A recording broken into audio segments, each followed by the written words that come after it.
good vegan meals in Vegas, and then went out to St. George and Zion, and just got back to Vegas today, and we're flying out tomorrow. Nice. Yeah. Amazing. Oh, Crystal, we can't hear you.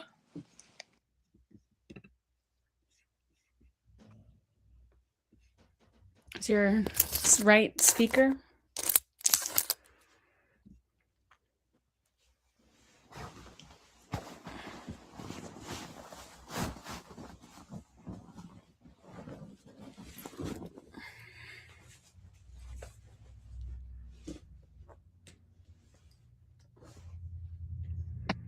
Okay, it looks like we're live. Yeah. Still can't hear you, though.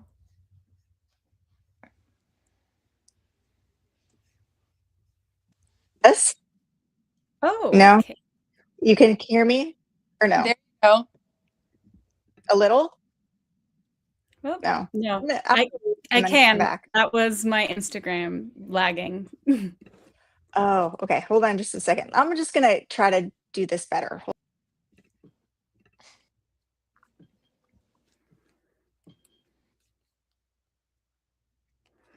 Okay, and maybe there might be a way to watch this Spokane thing. Oh, yeah. Your interview. Yeah, maybe we can show that all the way out to Pullman. Oh, that's nice. It would be nice if reporters tried to get the whole story and not just be sensationalist. All right. Sorry about that, guys. That's all right. What do we Lorraine was going to see if she could show the interview that she did today. do it? Yeah, I'm just seeing what I don't know, I can just kind of have it playing and they're just doing their news report, but when it goes to that topic, we can switch it over. Okay, cool. Yeah, you can share your screen. So, yeah, how are you feeling? This morning I was feeling really nervous, when I got asked to do a on-camera interview. You're frozen now. Oh no. She's frozen. Oh man. Well, oh no. Now you're not frozen anymore. This okay, is great. how to go. Yeah, my internet was just doing funny things. But yeah, I had reached out to them because they had covered it, and the reporter in the Spokane newspaper who wrote the article that was published this morning had suggested I reach out to them. And I didn't know it would be for a video necessarily. So when they reached out and were like, we want to do a video, I initially said yes. And then I kind of had a panic. And then I said no. And then I took a shower, had a good cry. And then I called them back and said yes. And was like, okay, no, actually I can, there's nothing not worth sharing. There's nothing to hide here. So that's, yeah. So then they came hard out. with a lot of pressure. It's yeah. Take care of yourself. Yes. So. And maybe we can go through the stuff I didn't warn people about being a whistleblower. Like, you've entered the rarefied realm of being a whistleblower who got media attention. And whistleblowers are rare, and then whistleblowers who actually get media are rare. And what that's like and what you go through when you have that happen to you is something very few people understand. And it's like your identity is no longer your own. You are perceived in ways you can't control. And people spread misinformation and lies about you and who you are and your intentions. And there's nothing you can do about how people perceive you. And that's really hard. And it's really disappointing. Like I think the saddest part for me was people I knew who I thought they knew me, and then they're not perceiving me in the way that I am, that I perceive myself. And I realize, oh, these people are not people who know me and care about me, and they are more involved in this narrative than me as a person. I've become an object basically. And so yeah. It's Yeah. hard. You can't hold maybe conflicting concepts at the same time. And that I think that a lot of people just don't have, or we don't encourage a skill set for, to be like, I can love this person and care about this person and respect this person, and we can disagree on something. And so it seems like it has to be sort of an all or nothing. And that can be very hurtful and disappointing. Yeah, I think the thing that's been weighing the most heavily is the way the school has framed this as what they were most concerned about is the attacks and the threats, and that is extremely concerning. And I think what I'm struggling with is feeling like I'm inadvertently getting blamed for those poor actors who are acting inappropriately, and that that wasn't my call to action, that wasn't my intention with this. I haven't really experienced anything in person or on campus. It's spring break for most of the vet school, so the only people that are still on campus right now are fourth year students. So I don't know what it'll be like kind of when the hustle and bustle comes back, but my day-to-day has been okay, and I've gotten a lot of support, actually, a lot of fellow fourth year students. I've had pre-veterinary students, I've had first year students, I've heard third year students all reach out and thank me for speaking up, because they also want to see WSU move away from involving terminal labs in surgical training, and to make sure that we are all able to have access to this training, and that it's not a barrier based on our ethical beliefs, and that the school can go forward being an institution that has a great reputation for training surgeons in small and large animal medicine. So I just kind of hold on to those things, and yeah, it's really helpful, and I really appreciate everyone who's reached out, because it's what makes it, in those moments of like, oh my gosh, did I do something wrong? Like, this is blown up like way beyond anything that I can influence. It makes me know that I did the right thing in speaking out and bringing attention to this, and I can't control the people who are going to act inappropriately in these situations. And it's, not unique to this situation. This happens all the time. You can't control everyone's actions. Yeah, absolutely. I'm going to add Dr. Hannah Muller, who's also a former WSU student, to the stage. And I don't know, maybe even I should kick myself off and let you guys talk for a second. Hi there.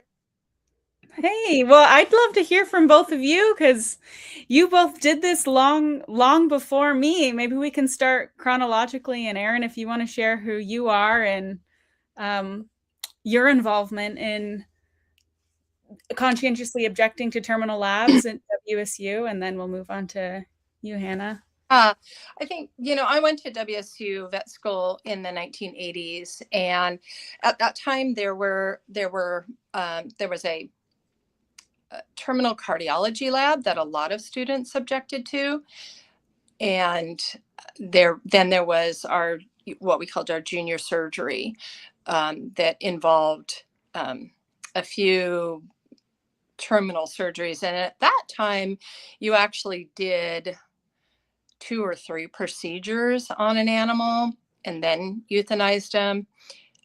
And so you recovered the animal and did the aftercare, which is very important, a very important part of learning surgery and aftercare and healing and pain control and all that. Although being in the 1980s, it was not what it is today. Especially I think we've improved vastly on our post-operative pain control protocols since that time.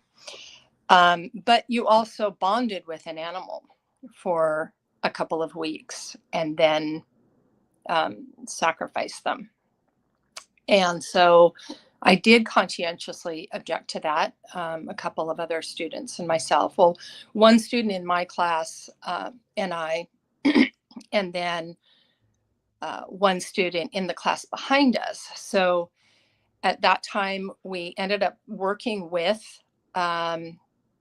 Dr. Carl White, who was in equine medicine, and we developed some protocols that actually helped to train our psychomotor skills that were not being employed at that time. It was just sort of you go in, but the whole program at that time was so inferior because it was like you did 4 procedures and you were lucky if you got to be the surgeon on one of them. And so then you were the assistant, and then you were on anesthesia, and then you were on the assistant to the anesthesia, And so it really, I think the program overall has come a long way, not just from eliminating the terminal labs on dogs and cats, but in the overall training, both with the mock-ups and the shelter outreach community service experiences. So, and at that time it was challenging. My classmate and I ended up graduating late. We did not graduate with our class. We didn't walk with our class. We didn't graduate until October because it took so long for the administration to actually agree to accommodate us and to work with us. And it took a long time to create that program, but that was okay with us. That was a sacrifice we were willing to make. And our classmates were not necessarily hostile or aggressive or rude to us one-on-one. And of course, our friends were like, hey, I'm not doing this, but I still care about you. You're still my friend. And, that kind of thing. Or I wish I had the courage to do this, but I just don't, it's a big thing to go up against institutions. And at that time, pretty much everyone, we basically walked into a room full of men, white men, to propose all this. And it was really quite the gauntlet to run through at that time. But some students did call for us to have a special designation on our diplomas that we didn't actually learn surgery. And, ironically, one of my externships, I did a ton of surgery. It's a practice I had worked at before, as a summer job. And he was like, hallelujah, you're pretty much a vet now. So let's dig in and let's do all these surgeries. And I think that's really how it needs to be. We need to learn from people who can give us all those tips and advice and work alongside experienced veterinarians. And a lot of stuff you learn all the basics. You learn your suture patterns, you learn hemostasis, you learn tissue handling. And then if you come upon a surgery, the first time I did a splenectomy, I'd never done a splenectomy before. I literally had my surgery book open. And if I had had the chance to do it with another vet before, that would be great. But, I had friends and colleagues and mentors that would, support and say, hey, you got this. And here's some tips and that sort of thing. And so if anything, we need to continue to strengthen these surgical training programs.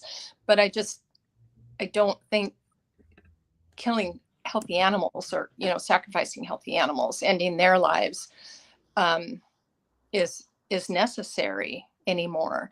And, it used to be that you could go to the veterinary school because there were students working alongside doctors. And so it was a teaching hospital.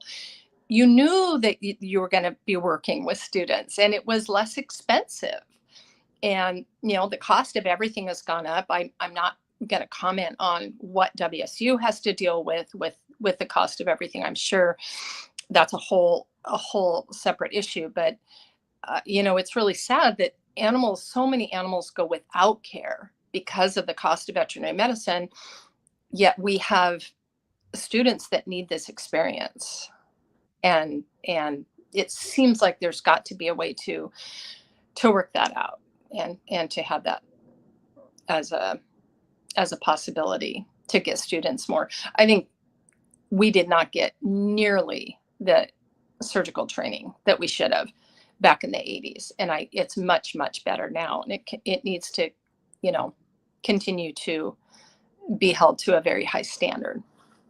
Well, thanks for everything that you did and what you went through to show that there was a way to get this surgical experience and have your patient survive, because what you ended up creating for yourself and your friends who also conscientiously objected, that's now the standard at WSU.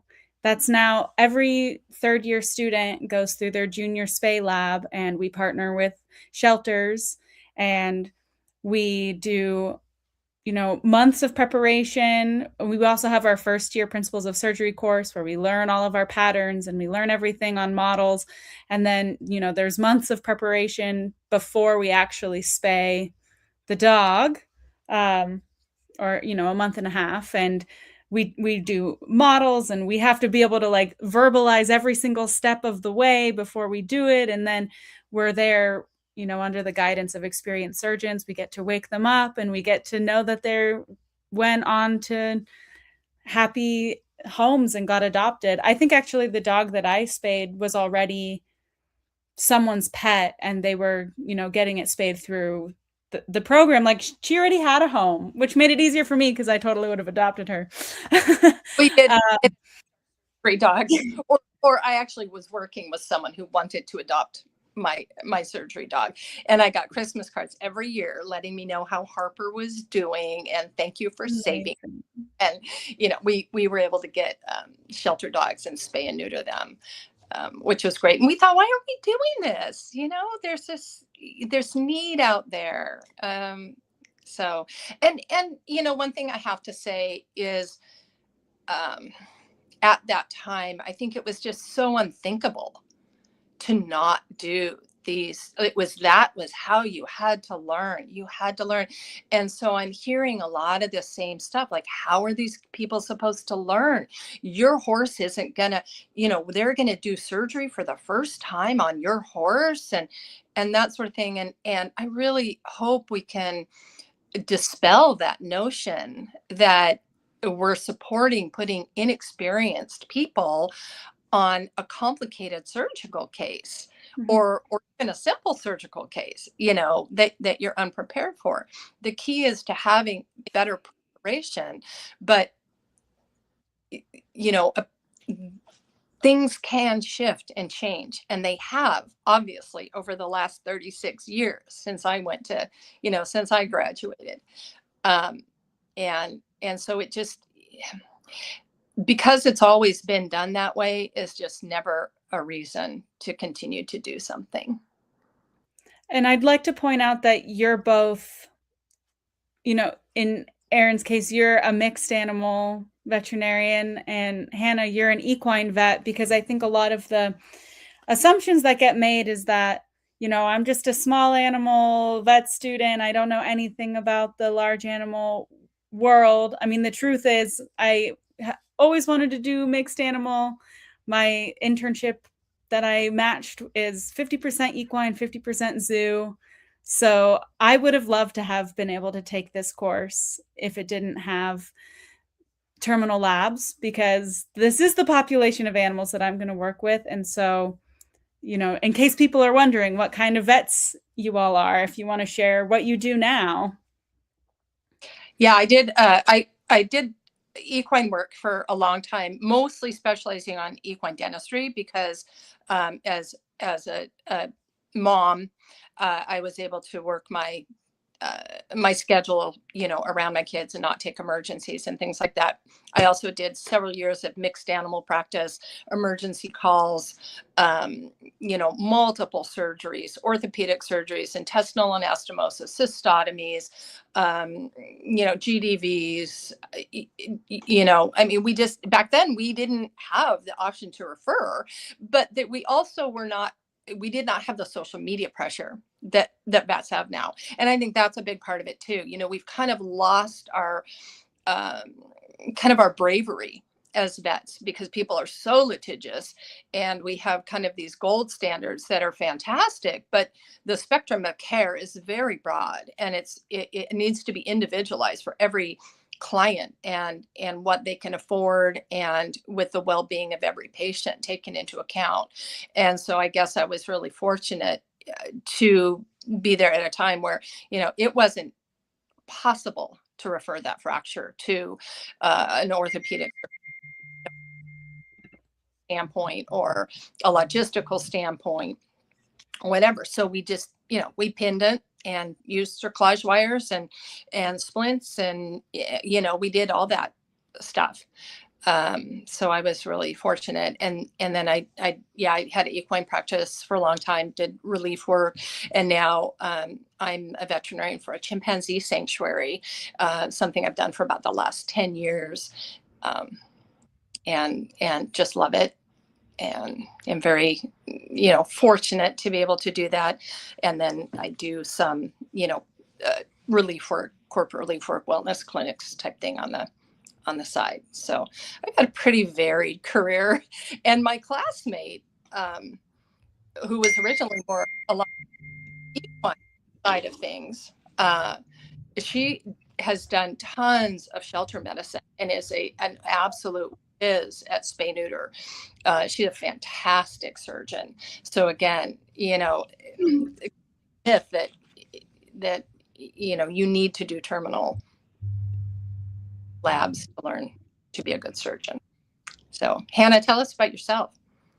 Yeah.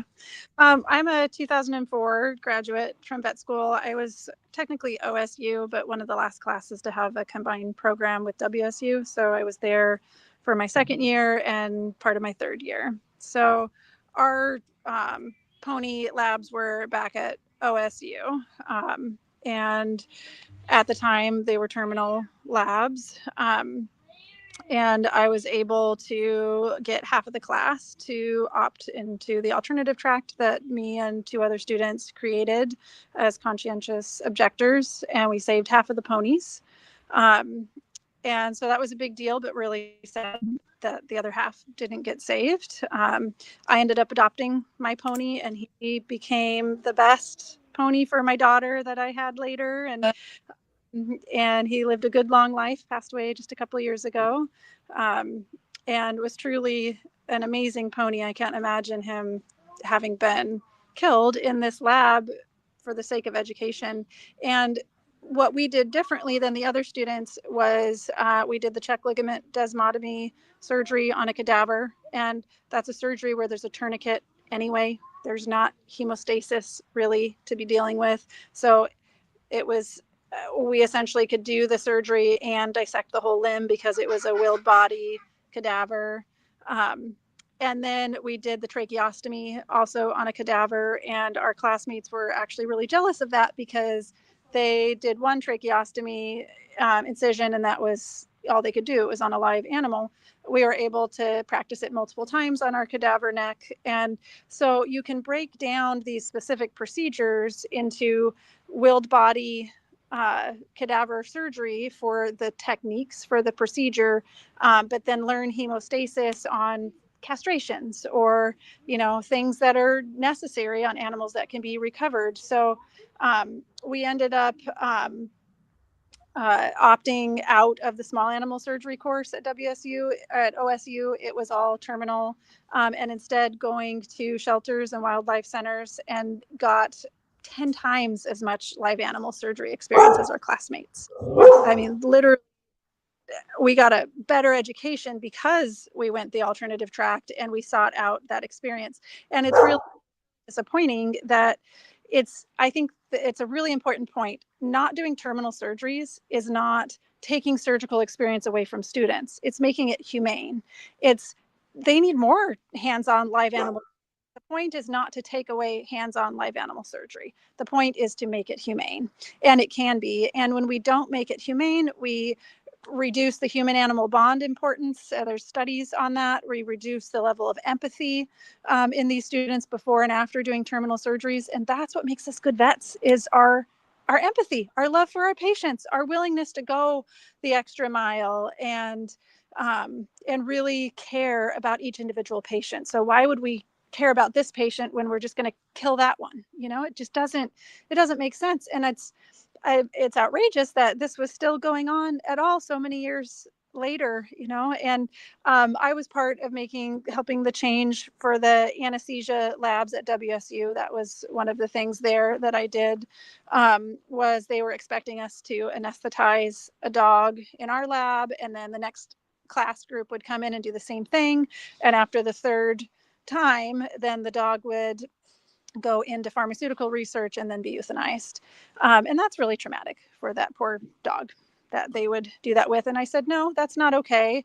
Why don't we do anesthesia on this dog and have a senior student come in and do the spay or the neuter, return it to the shelter more adoptable? And they said, okay, if you work out this program. So we did that for our cat and our dog. And then it sounds like that's what they're doing now, which is great, because there really is no reason to be doing terminal surgeries. It's a convenience thing. It's an old way of doing it. It's very outdated. Students not only need live animal hands-on surgery experience, but they need compassion, empathy. They need to not be traumatized by having to kill an animal that they've bonded with. That's crucial for being a vet. And really exciting to see that they're not going to do this terminal lab. So that's wonderful. We need to make sure the horses are going to be okay, and that moving forward the goats are spared as well. But there's better ways of doing it. It just takes time, legwork, coordination, which is not unreasonable to ask in this day and age. So Yeah, I think there's a perception with some members of the public that some of these animals at WSU are like being treated horribly or something. And I hope that we can clear up that that's not the case. There are very high standards of how any of these animals are going to be treated. I'm not arguing that the animals are going to feel pain or suffering. But they're going to have their lives ended. I think they will be treated very kindly. And like I said, our concepts of pain management are so much better than they were 25, 30 years ago. And so I have no doubt that, I think someone made some comment about, being poked and prodded and tested on and things like that. That's not what's going on here. That is not what's going on. And so, we have to be able to think a little bit critically and rationally, and not let the kind of the radical people that are jumping to all these conclusions run the narrative either. We've got to give WSU the props for how are being done well, for what is being done well. And it's really unfortunate that WSU turned the narrative to those few people that were threatening or whatnot, because that's not the real story here. Yes, people shouldn't be threatening. People shouldn't be doing that. That's all what we're asking for or condoning. It's a different story. And so it shifts focus away from the work that was done up until that point. And I think it kind of makes it sound like, okay, so you're saying that you only change your policy when you're threatened? I mean, that's good. Yeah. Is it? And I mean, hundreds of people called them because of respectful dialogue and wanting to create a better program and listening to concerned stakeholders, veterinarians and veterinary students, and the general I mean, the general public's perception, is important here as well. It should be taken into account. Horse owners and those people that are going to be our clients, but we have to have transparency, and we have to have these genuine conversations. We can't be, I mean, obviously anybody who threatened any of the techs or the students or the staff at WSU, that is abhorrent, and it completely unacceptable. And I hope that those were reported. I mean, if someone's threatening someone with harm, that's a crime, and that should be reported and traced back. And I hope it is, because that is not the praxis that we support here. No, at all. Unrelated to us. That is something separate. It's an important story, but it's a separate story. And it is unfortunate. This all started with veterinarians, and this all started with veterinarians. The first people to reach out to the school, were veterinarians, and they chose not to respond to our voices.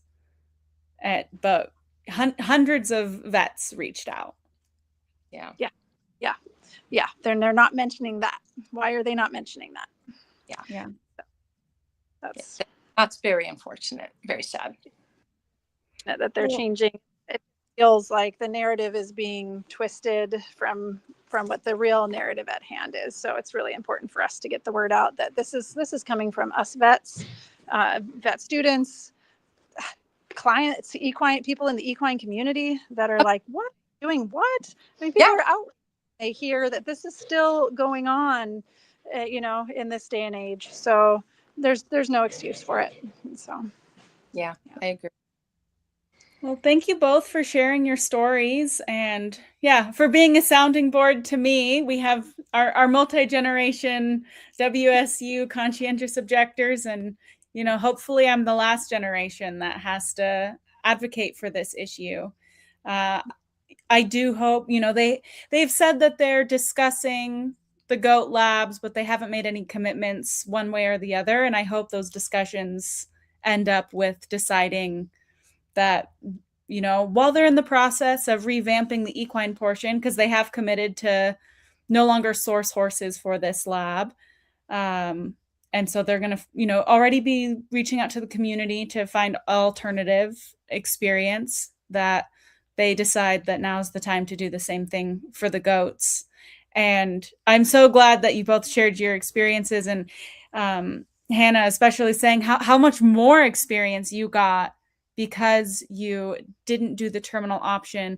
That's certainly been my experience. I felt like, knowing that I didn't want to do the terminal labs, I felt very motivated to go seek out other experience. And I have treated probably 50 different species and done over or near 50 different surgeries on 5 different species. And I haven't had to participate in these terminal labs to do that. And so it is very possible.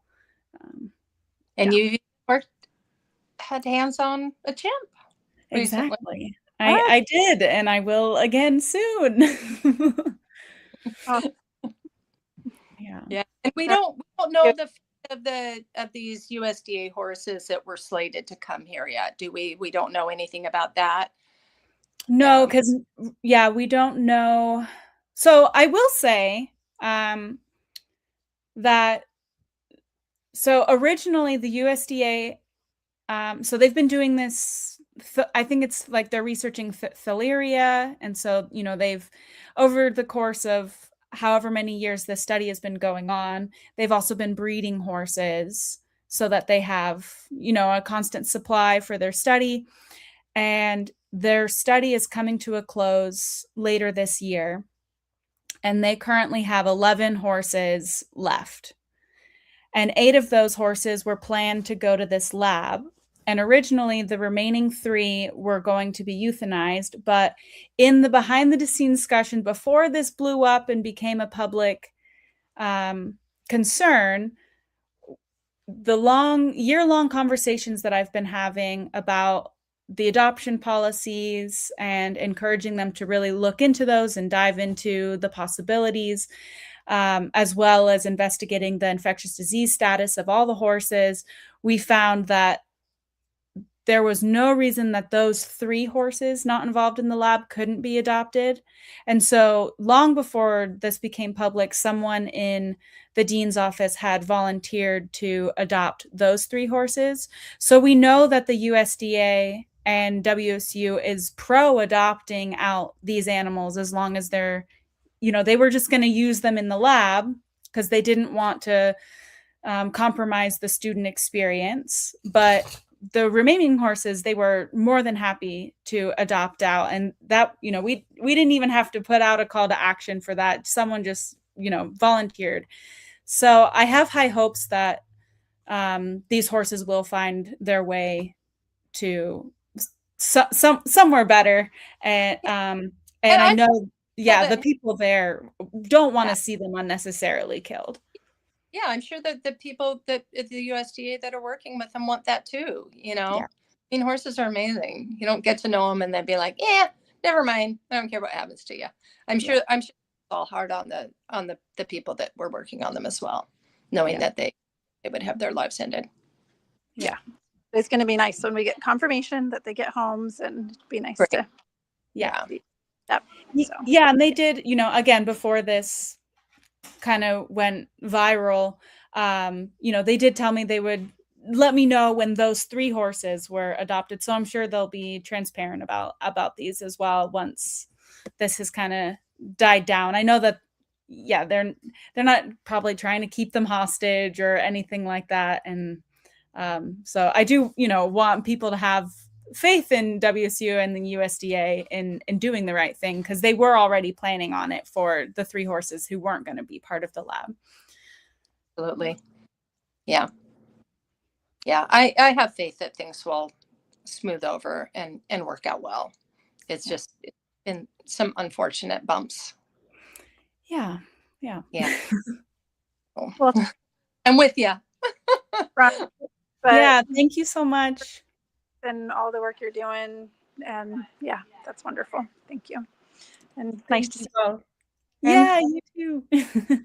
We'll have to all get together and celebrate, and maybe we can all go on a road trip and visit the horses wherever they end up. Be really all right. Amazing. Thank you both. Thank you. Take care, and we'll see you soon, Loria. Okay, thank you. Okay.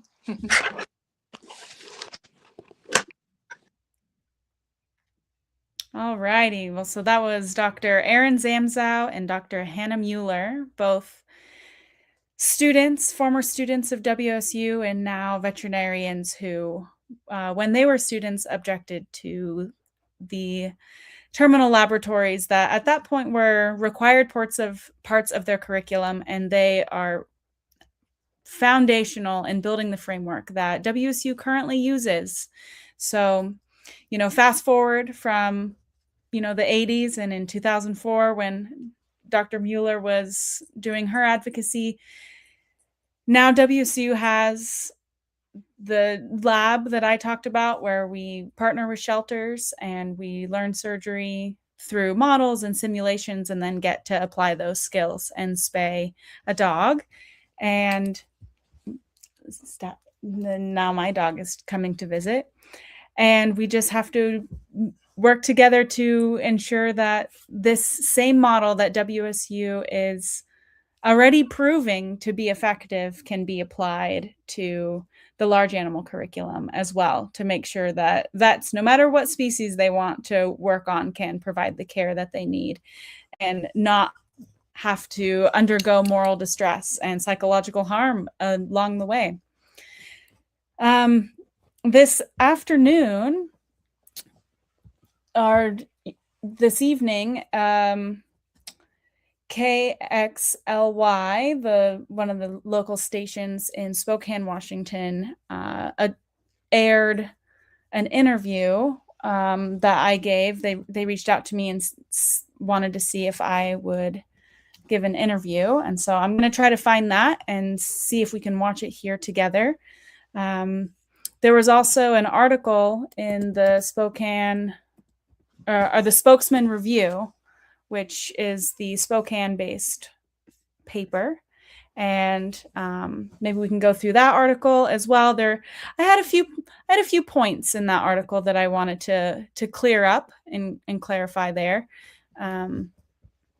But yeah, give me just a moment and I will pull those things up. Maybe we'll start with the article since that was published this morning.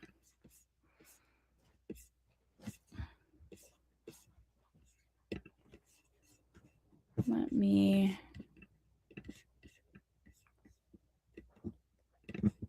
Okay.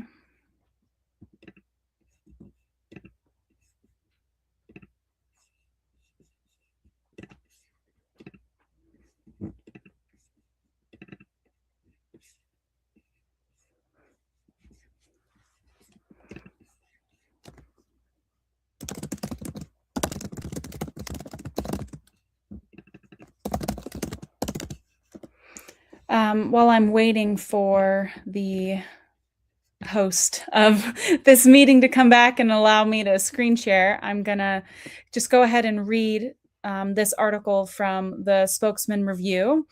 It says the headline is "Pressure Campaign by Animal Rights Groups Along with Outside Threats Leads WSU to Abandon Terminal Surgery Lesson at Veterinary School."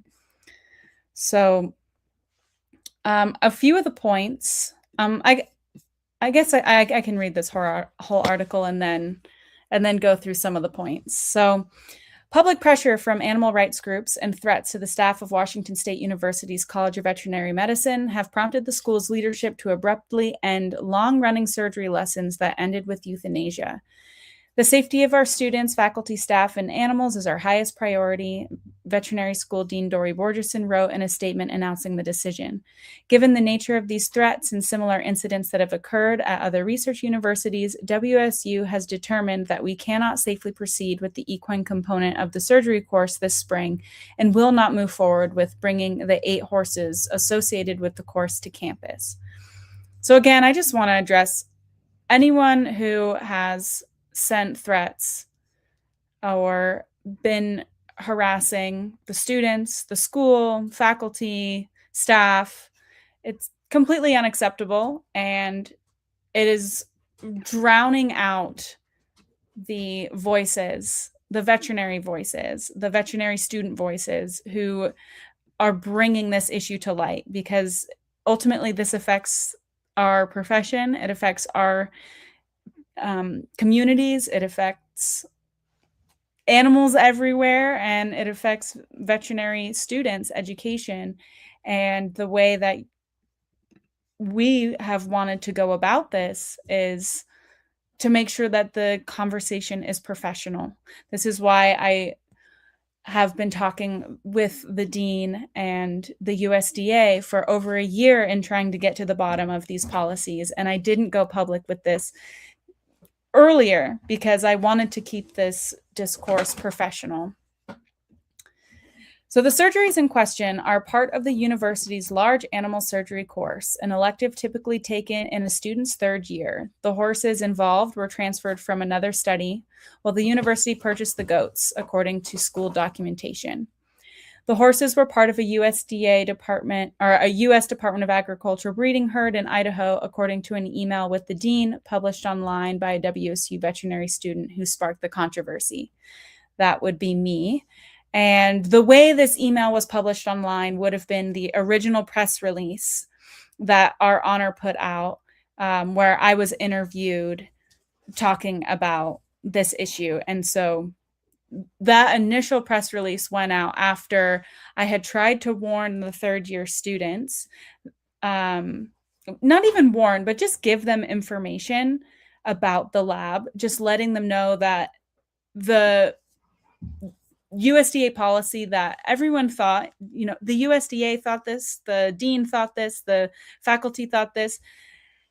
They all thought that the horses in the study all had to be euthanized at the end of the study. And this was only true for animals that were carrying infectious disease and who would pose a public health risk. And so I because I know people like Dr. Zamzow and Dr. Mueller and countless other veterinarians who I've talked to over the last several years who either conscientiously objected to terminal labs or participated in terminal labs and then regretted it. I wanted to make sure the students in this lab had all the information that they could to make the choices that they wanted.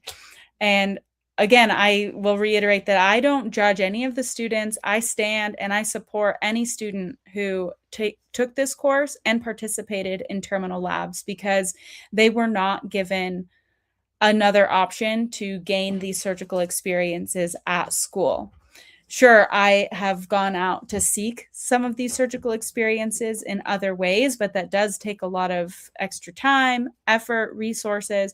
And so I don't blame any student who has taken these courses.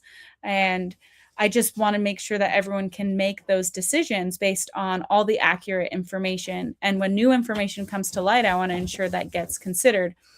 So when I reached out to the third year students and shared the information that I had learned from the dean, who had gotten her information from multiple USDA meetings, that these horses in the lab were A, not infected, and B, could have been adopted had they not been used in the lab, I felt that was important information to share. So I did.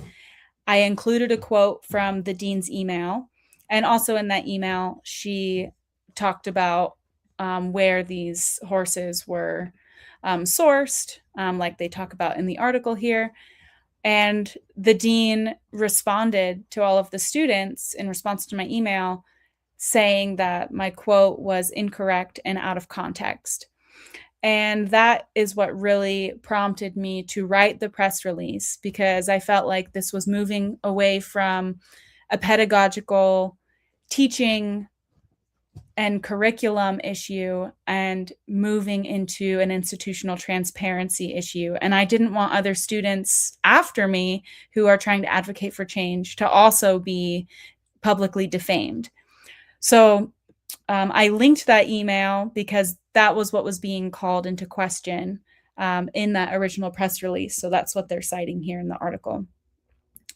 Nonprofit organizations, People for the Ethical Treatment of Animals, and the Beagle Freedom Project, as well as social media creators and veterinarian Crystal Heath, through her nonprofit Our Honor, have launched large-scale campaigns calling on people to pressure WSU into sparing the 8 horses and around 50 goats by changing curriculum to no longer include terminal surgeries.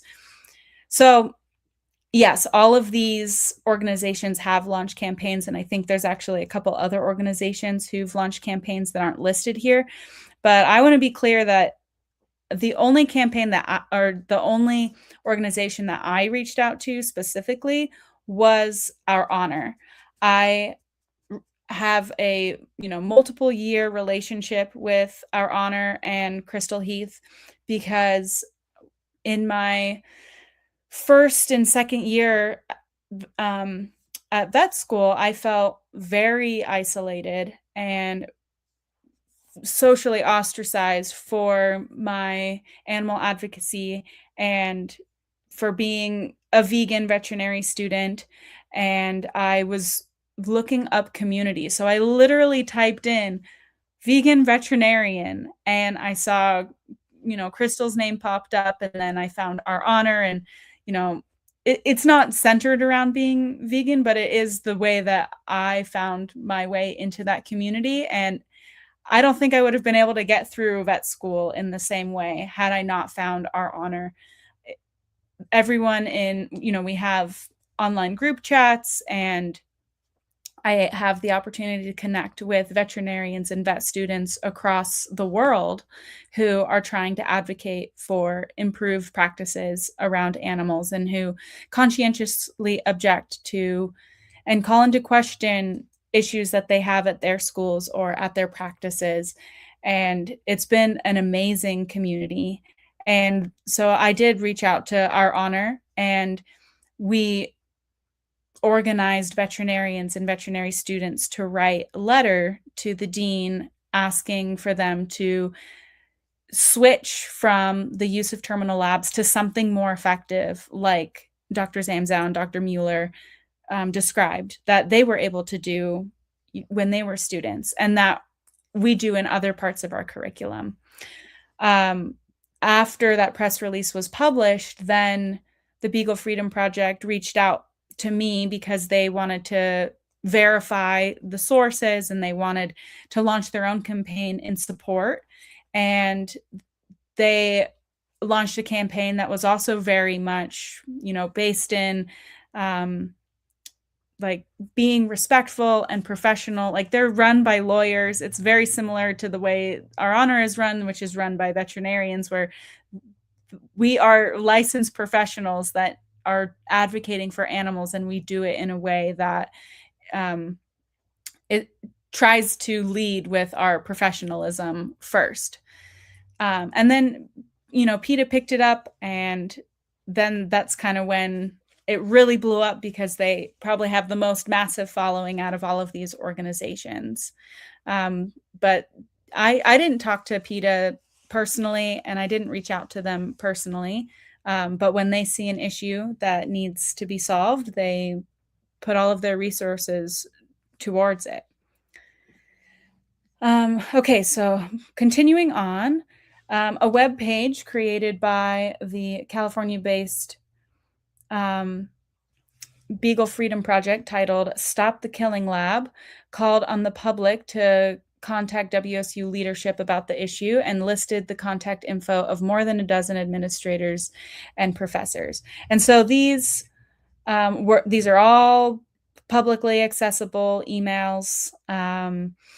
A lot of these emails were listed in the Iacocca protocol, and these were all people whose information was accessible through public records request, being a public institution. A PETA statement called the educational lab sickening, barbaric, and archaic. I think archaic is accurate here. Sickening and barbaric are pretty evocative words. I strongly disagree that these labs are barbaric. I do think they are archaic, and there are better ways. But like Dr. Zamzow said, the animals receive pain control, they receive, adequate anesthesia. And actually this year, the lab was originally, for the horses, it was intended to only take place over one anesthetic event, because the school was trying to improve their protocol and improve the animal welfare in these labs. So in years previous, including last year, the horses had multiple procedures done, and these procedures were done over multiple weeks and then ultimately ended in euthanasia. But this year, they actually planned on doing it all at one go for the sake of the horses. A post from Heath on Instagram showed a clip from a nearly 20-year-old YouTube series called Charlie the Unicorn, where a unicorn stomps up and down on another unicorn. Actual footage of Washington State University preparing horses for the third-year elective surgery lab, the title of Heath's post read. Okay, so I'm pretty sure this was posted on Crystal's personal account, not our honors official account. And it was intended to be satirical.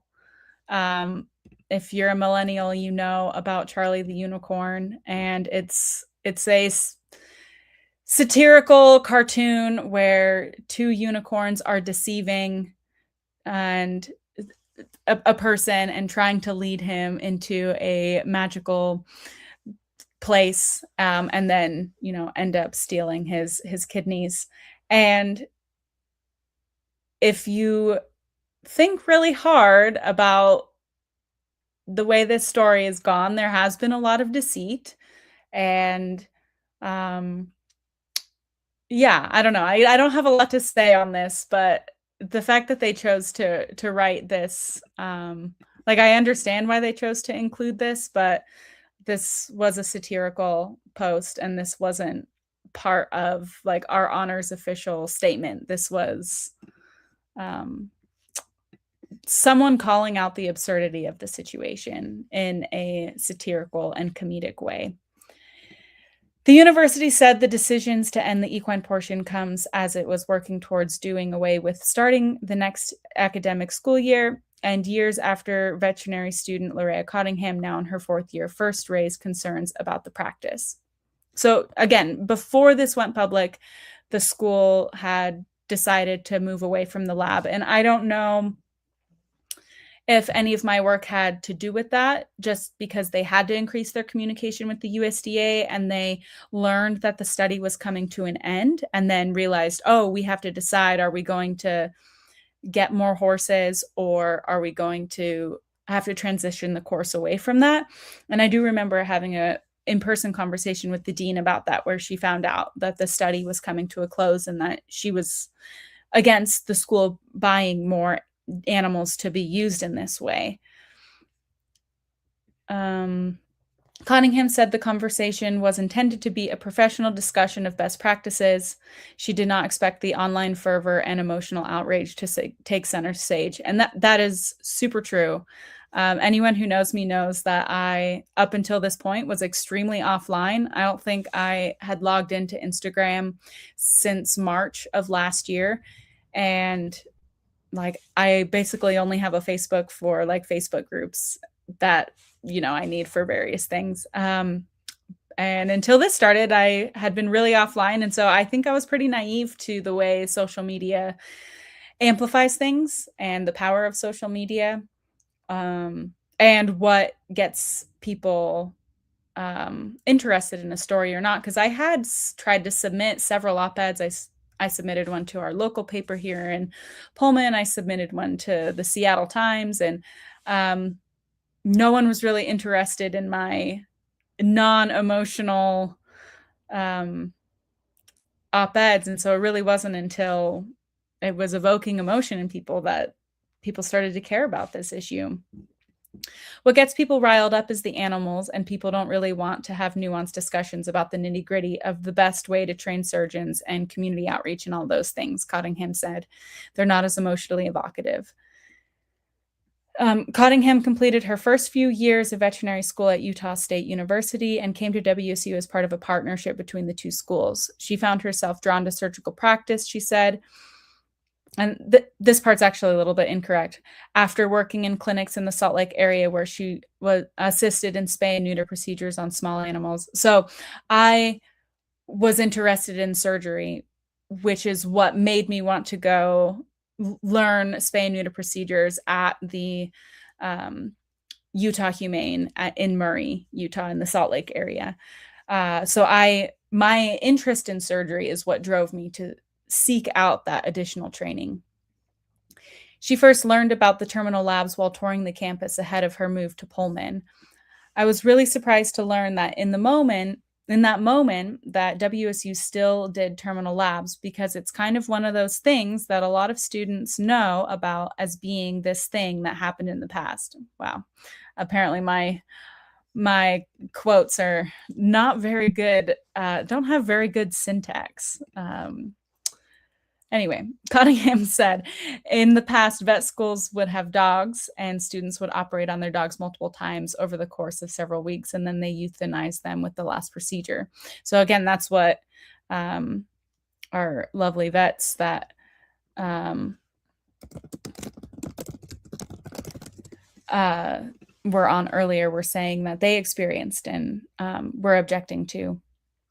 Students in terminal labs tend to do multiple surgeries on an animal, with the final operation finishing with euthanasia. While small animal labs are increasingly things of the past, large animals tended not to be part of prior industry conversations. And I want to add in the state of Washington, there's actually a law called the Home for Animals Heroes Act. And the Beagle Freedom Project was actually involved in passing this law, which I think is one of the reasons they were interested in working with me on this campaign, is because this Homes for Animal Heroes Act actually requires, sorry, that's my dog, institutions and research facilities to the best of their ability adopt out dogs and cats used in research. And unfortunately, this law does not extend to other animals. It's only for dogs and cats. But that's That's how unaccepted doing terminal labs on dogs and cats is that in the state of Washington, there's actually a law prohibiting it. It's, it's not explicitly for terminal labs, but if you did terminal labs on these animals, it would go against what this act is trying to promote, which is not, wasting animal life and using trying to find ways to ensure these animals can go on and live happy lives after they've been involved in research. I think we should treat all animals with the same moral consideration, regardless if they're someone's pet or they're an animal in a shelter or they're wildlife or they're going to be used for food or clothing, Cottingham said. That animal doesn't know what its perceived use is, and so they deserve the same dignity and moral consideration as any other animal. Exactly. I wish the Homes for Animal Heroes Act actually encompassed all research animals. Use of any animal for research or education must be in accordance with federal guidelines on animal welfare. Research labs have an institutional animal care and use committee, or IACUC, in place tasked with reviewing each case and administrating those federal policies. WSU's practices were reviewed and approved by the school's board, and Borgerson said they are in accordance with the Animal Welfare Act, USDA policies, and the American Veterinary Medical Association guidelines. So I want to point out, I think a lot of these issues could be avoided if IACUC, or institutional animal care and use committees, had a more thorough and intense review of laboratory protocols. So, for example, the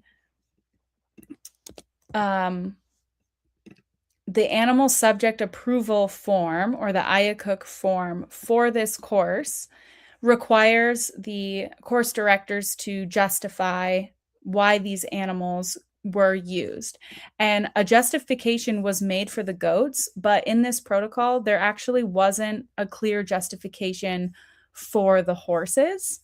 And I'll read you the justification from the IACUC protocol. And if I had control over this live stream, then I would show it to you here. But let me find this, and I can show you why I think this protocol shouldn't have been approved in the first place. And this could have saved the school and the students and these animals a lot of headache, because if they had reviewed this more closely. So the IACUC, it says, please provide a statement to address the potential harm to the animals on this study, e.g. pain, distress, morbidity, mortality, relative to the benefit to be gained by this study. And here's the justification that the course directors have provided. This course provides invaluable surgical experience for future veterinarians. The animal used in this course are purchased from animals that would have been sent to slaughter. This course uses these animals in terminal surgeries under general anesthesia with significant analgesic drugs provided to ensure that the distress to the animals is minimal. The animals utilized in this course are treated with great respect, as opposed to the slaughterhouse they were destined to end in. Every effort is made to reduce or eliminate any discomfort associated with handling, restraint, and surgical procedures. This lab provides students with huge value, from animal handling, client communication, surgical preparation, to the actual surgical procedure. The gain in student confidence regarding their surgical skills and ability is immeasurable. Having the opportunity to do a challenging surgical procedure with safety net that this lab provides allows students to grow more than most courses. So here are some of the issues I have with this justification. It says the animals used in this course are purchased from animals that would have been sent to slaughter. That is true for the goats, but it doesn't mention anywhere where these horses came from in this sentence. Later on in the protocol, there's a single line that says source, donation / sale / transfer, USDA, talking about the horses.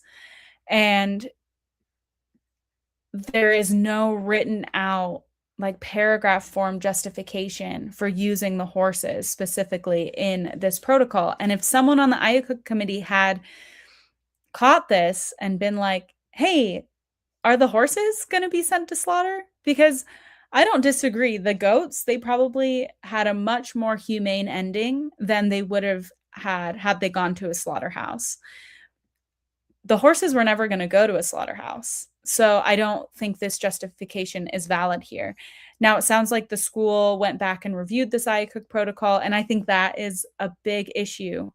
And we need to be asking, how are these IACUC protocols reviewed, and what really are the requirements and the scrutiny that are used to review them? Because to me, I'm just seeing some inconsistencies and lack of information here. Okay, so back to the article.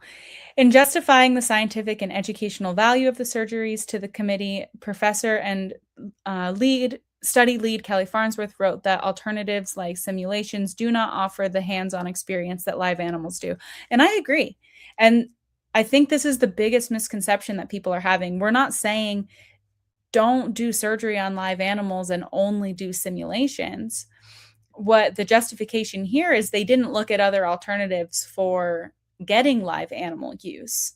And the review in the IACUC protocol that shows why these labs are needed basically only talks about that live tissue handling is better than simulations. And they don't talk about saying that they investigated ways to get students into the community and providing services, and that they didn't work or something like that. So I think there's just kind of some tunnel vision going on here, and unwillingness to think outside the box a little bit to find students this surgical experience on live animals that need these procedures.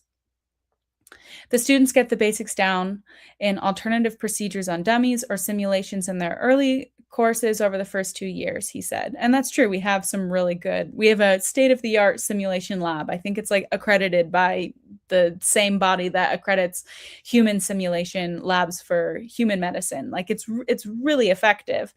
And it gets you to a point where you can comfortably then go on to do live animal surgery. So I think they really are preparing students really well to be able to go out and effectively help community and not be putting those animals in harm's way by having students work on them. I think students really are prepared well to take that next step. Live animal surgical procedures provide students the opportunity to apply those basic skills to realistic clinical situations and develop advanced skills needed to perform surgery in the future. I agree. And I think we can get these live animal surgical procedures through other ways without having to kill the animals at the end. He added the practice provides invaluable surgical experience for future veterinarians, and that animals are treated with great respect, and every effort is made to reduce or eliminate any discomfort during the staging process and later surgical procedures. To develop the manual skills needed to perform surgery, students must do surgery. Yep. This class is designed to train students in surgical techniques on live tissue that cannot be replicated in other ways, except what live tissue you choose to do these surgeries on. Do they have to be done on animals that are going to be killed, or can it be done on animals that you're actually helping? Cottingham said she first broached the topic of ending terminal labs altogether with the university leadership in 2024.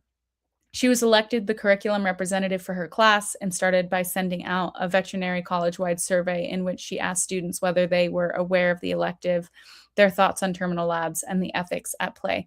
And this is true. And what I had told the reporter here that he left out is I did not nominate myself for this position. When I was voting, like everyone else was voting on class positions, I saw that my name was nominated. And I'm assuming that a classmate did that because I have a master's in teaching. I have a master's in teaching science specifically. I've taught high school, I've taught middle school, I've helped start a middle school that has now become a middle and high school, and I've taught college biology courses as well. And I know a lot about curriculum development, and I'm very passionate about curriculum, pedagogy, effective scaffolding, and appropriate progressions to advance skills in all different types of teaching. And so, it's kind of coincidental, I guess, that I ended up in this position that I didn't really ask to be in. asked to be the curriculum committee. I was actually trying to be like, I'm going to take a step back and not be the teacher girl. But that was kind of thrust upon me, and I decided to do what I could with that. So I did send out this email, and like the article says, she received a lot of backlash from her peers, Cottingham said, but the school's curriculum committee was receptive. And that's true. She opted not to take the course herself, instead reaching out to Borgeson to continue the discussion around alternatives as she continued her studies. Yeah, and this sentence is a little confusing. So yeah, when I did my tour my second year and learned that there were terminal labs, I was super bummed, not only for the animals, but I also was really excited to take that course because we were just at that point where we were starting to talk about what third year electives we wanted to take. And I was intent on taking this course until I found out that there were terminal labs. And in retrospect, I really do wish I still had taken the course and had found ways to get that experience like, Dr. Zamzow and Dr. Mueller did when they created alternative programs for themselves. But because it's not a required course, it was a lot simpler just to conscientiously object and not take the course. But I did reach out to the dean to talk about not alternatives for me specifically, but just alternatives in the curriculum, and kind of start the conversation about this community-based, service-based approach. And I think I had also really talked about wanting to know more details about the adoptability of these animals.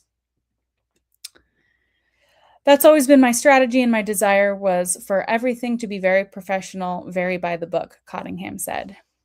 Yeah, I've been working on this issue for years, and I've been doing it on my own and silently, haven't gone public, haven't posted about it on social media until just now. Her talking about my relationship with the dean was fine until Cottingham took portions of their communications and emailed them to the class below her earlier this year, she said. Cottingham said she wanted to notify them of the procedures and her belief the animals could be adopted instead of operated on. So here's where I have a little issue with the way this is characterized. So yes, I did. When the dean told me that these horses were adoptable and were not infected, and the only reason they weren't able to be adopted now was because they were going to be used in these courses, or in this course, and be euthanized at the end, was when I found that out, I asked her if she was going to tell the students or if the course directors were going to tell the students, because I felt like it was a very different kind of calculus ethically to participate in this course. I'm just trying to put myself in these students' shoes and try to think about, okay, maybe I don't like that they use terminal labs, but these animals were going to be euthanized anyway. Do I feel more okay with that than doing these procedures and euthanizing animals that didn't need to be euthanized? I just imagined if I was in the course and I had gone through the reasoning and had, made peace with the fact that these animals were going to be euthanized, regardless if I took the course or not, and decided that it was worth learning from them. It felt like a totally different decision to then do terminal labs on animals that could be adopted. And so I felt like the students deserved to have this information to make these decisions, because I've talked with vets who did terminal labs and they really regretted it. And I didn't want my peers to have to go through that. And this was really coming from a place of empathy for the students and wanting to decrease the amount of moral distress that they may have been experiencing. And maybe there were some students who were fine with it no matter what, because they saw the educational value in it as being, greater than the sacrifice of this animal's life. I don't know what everyone's decisions were, but I just wanted to make sure everyone was okay with it because they had all the information.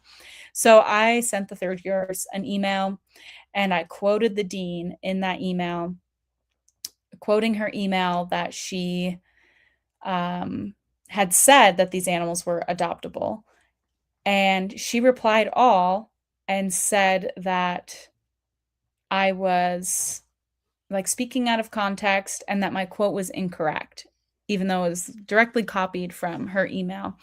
And so this is where I have some issues with the way that it was characterized in this article, because it says, and her beliefs, the animals could be adopted.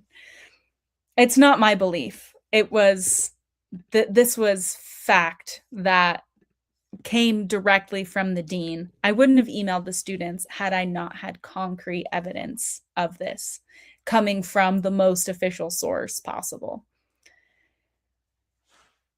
She said the dean replied all, telling the cohort of students the bits of their conversation were taken out of context.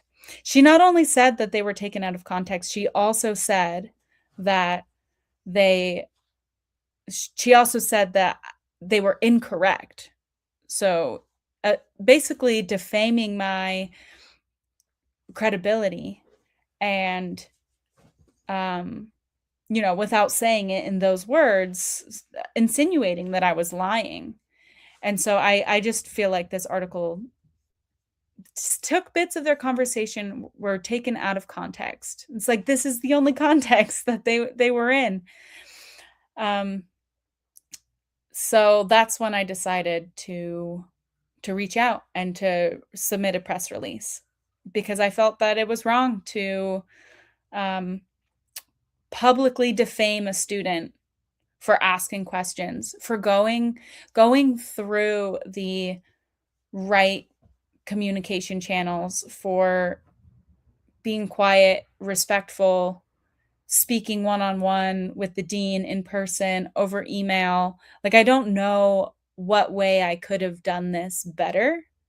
And the outcome was still, when I voiced the information I had learned publicly to the students who it concerned, I was then in front of all those students over email, basically told that I'm spreading false information and not sharing information accurately. Cottingham has felt ostracized since, which led her to reach out to Heath, whose organization aims to support veterinarians and veterinary students critical of current practices from bullying, while also advocating for animal welfare. And exactly, there was a reply all from one of the third-year students where she said she felt unsafe engaging in discussion with me and left me off the email.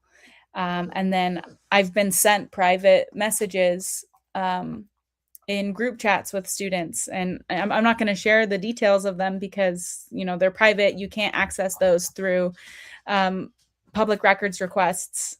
My whole thing here is I am only sharing information that you can access through public records requests, and I'm not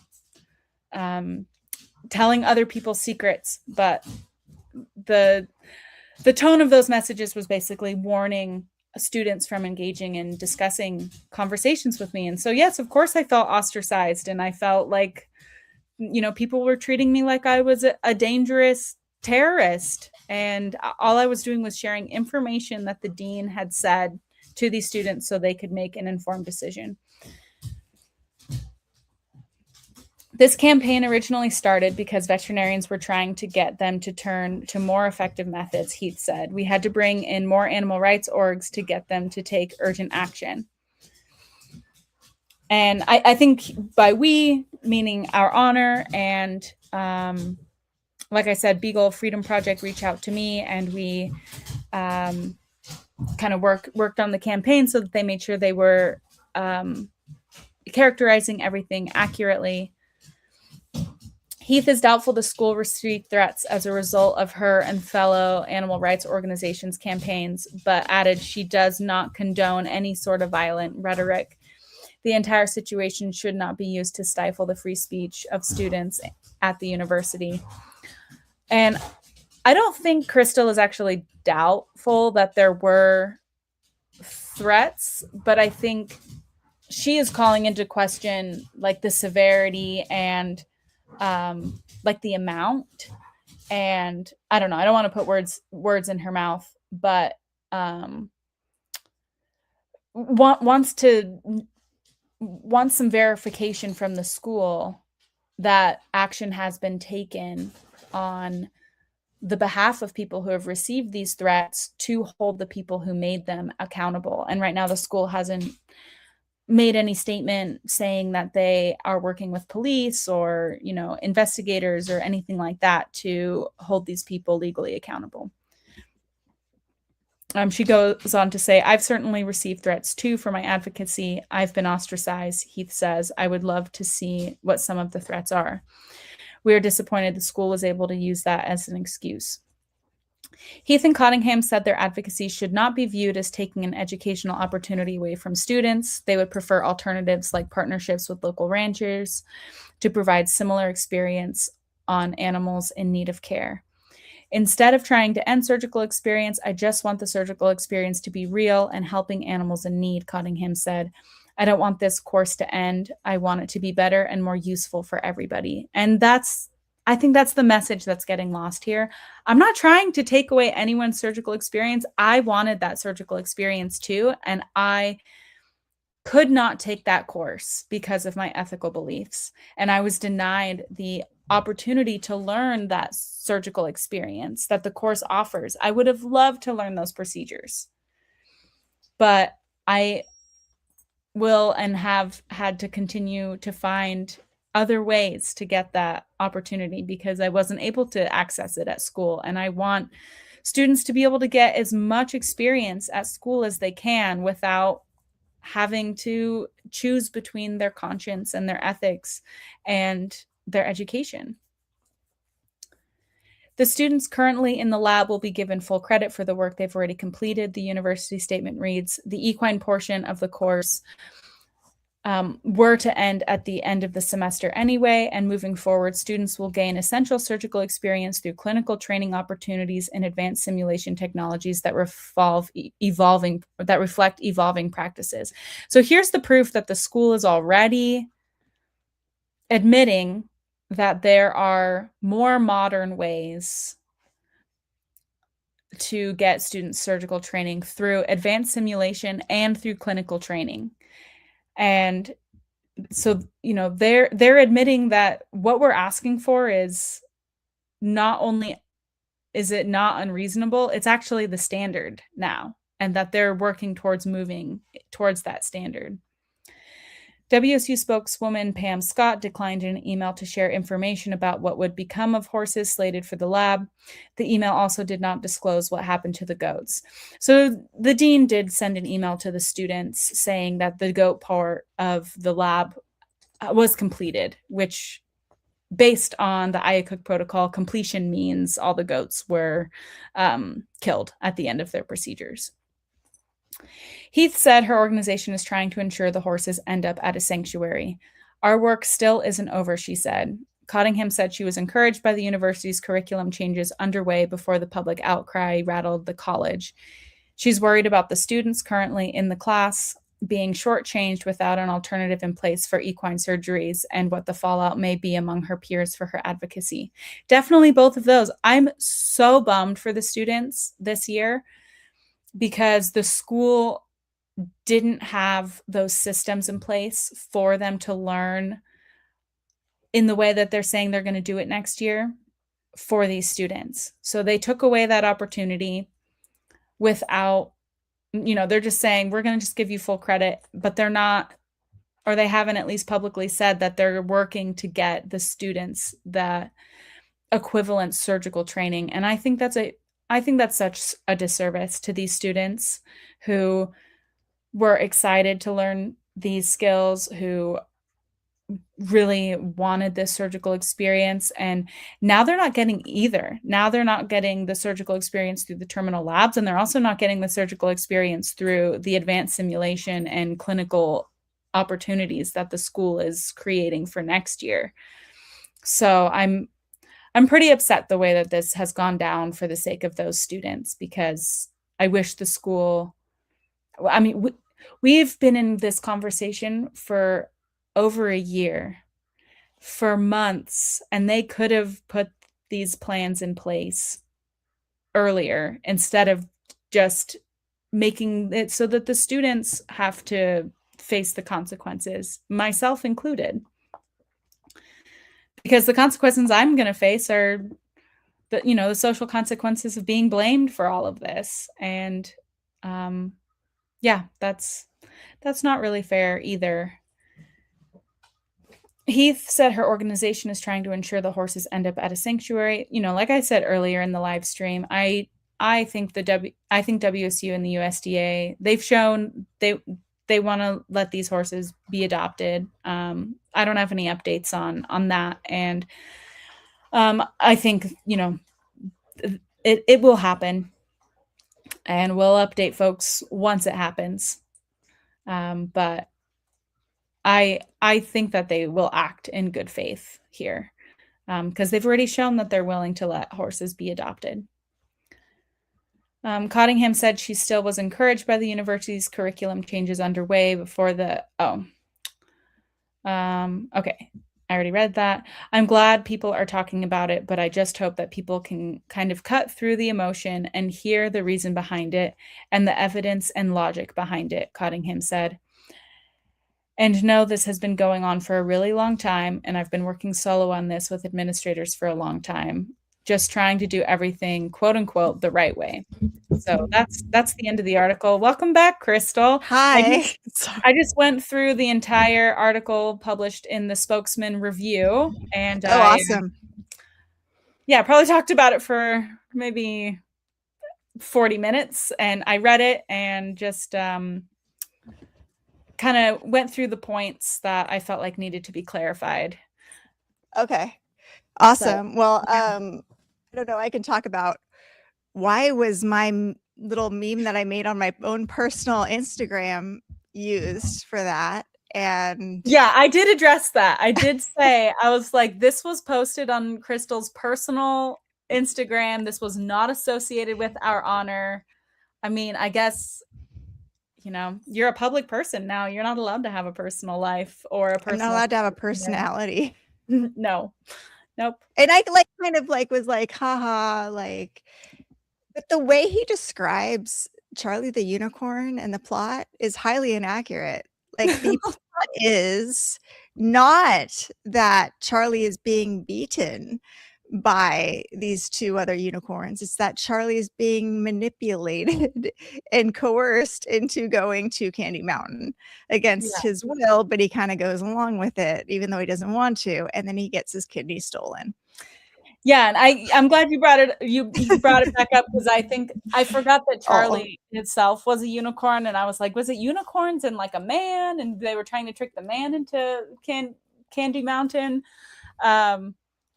But yeah, we're yeah. I didn't go into it too much, other than it was I don't know. If anybody brings that up as a way to criticize me, I have so many things to say. Oh, you're going to clutch your pearls at the fact that I said that. And if you're more offended by my Charlie the unicorn meme than you are about horses being killed for terminal labs, I don't know what to tell you. Your priorities are different than mine, but that is what it is. Yeah. I'm not meant to run a nonprofit. Somebody else take this over so I can just write comedy for Saturday Night Live. That's my dream. I don't want to be a stand-up comedian. I just want to be a comedy writer. Amazing.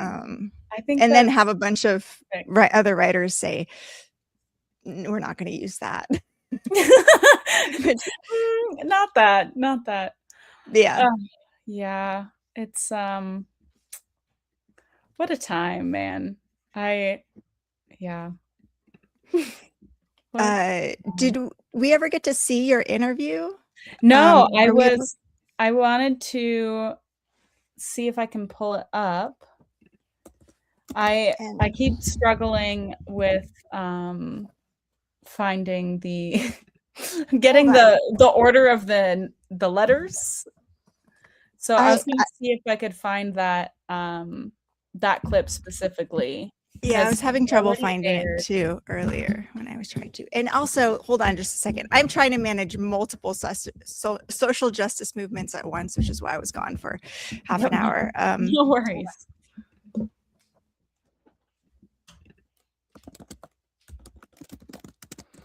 Yeah, so stay tuned if we're able to find this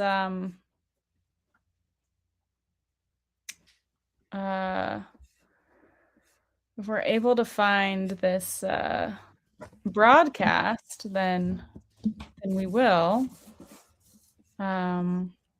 show it, because I gave an interview today and I want to see what they said and how they clipped me.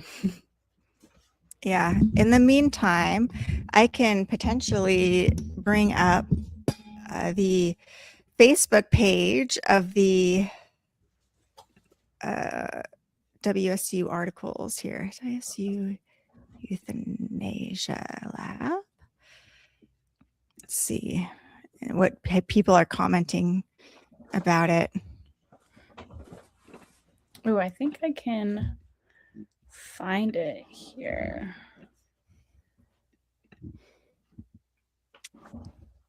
Okay, so this is the article on Facebook, and let's see what the comments are here. We have what happened to the goats. Unfortunately, the goats were used in the lab and had their lives ended. And this comment, I find it very hard to imagine that an accredited state school that has an awesome reputation like WSU would do anything to harm an animal. I find that very, very hard to believe. I'm sure those animals were serving a purpose for those veterinarians. Well, they were serving a purpose, but that doesn't... Somebody needs to read The Occasional Human Sacrifice, because literally people go through, you need to understand, everybody needs to understand where the worst atrocities occur, and they occur in respective institutions and in respected organizations. The Willowbrook Institute. And I was just looking up who was the guy who was the the pediatrics. what actually, I want to go through all of the things that happened at the Willowbrook, because it's so juicy. Let's see if I can find it here.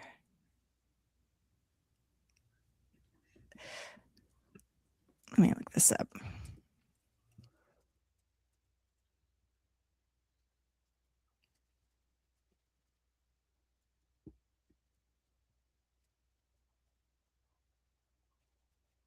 So the Willowbrook Institute, this is a place in Staten Island, New York, the Willowbrook State School, and from 1950s through the early 1970s, children with intellectual disabilities were housed here and used in hepatitis experiments. I'm going to remove this field here. Researchers, Sal Krugman, intentionally infected children with hepatitis to study the disease and test potential treatments. And a lot of parents were absolutely, like, they had a child with some deficits and working couldn't take care of them, and respected the Willowbrook, but it had a long waiting list. And in order to get around the waiting list, they can enroll their children in this hepatitis study. And so, and why did they think that this was a good idea? Well, the Willowbrook was such a gross institution that it was a given that if your child was going to go there, they were going to get hepatitis, because these children with mental cognitive difficulties, of course, they're going to touch things that are gross. They're going to eat their own feces. And that's just kind of the nature of this work. But it's also, this place was very, very, very, very unhygienic.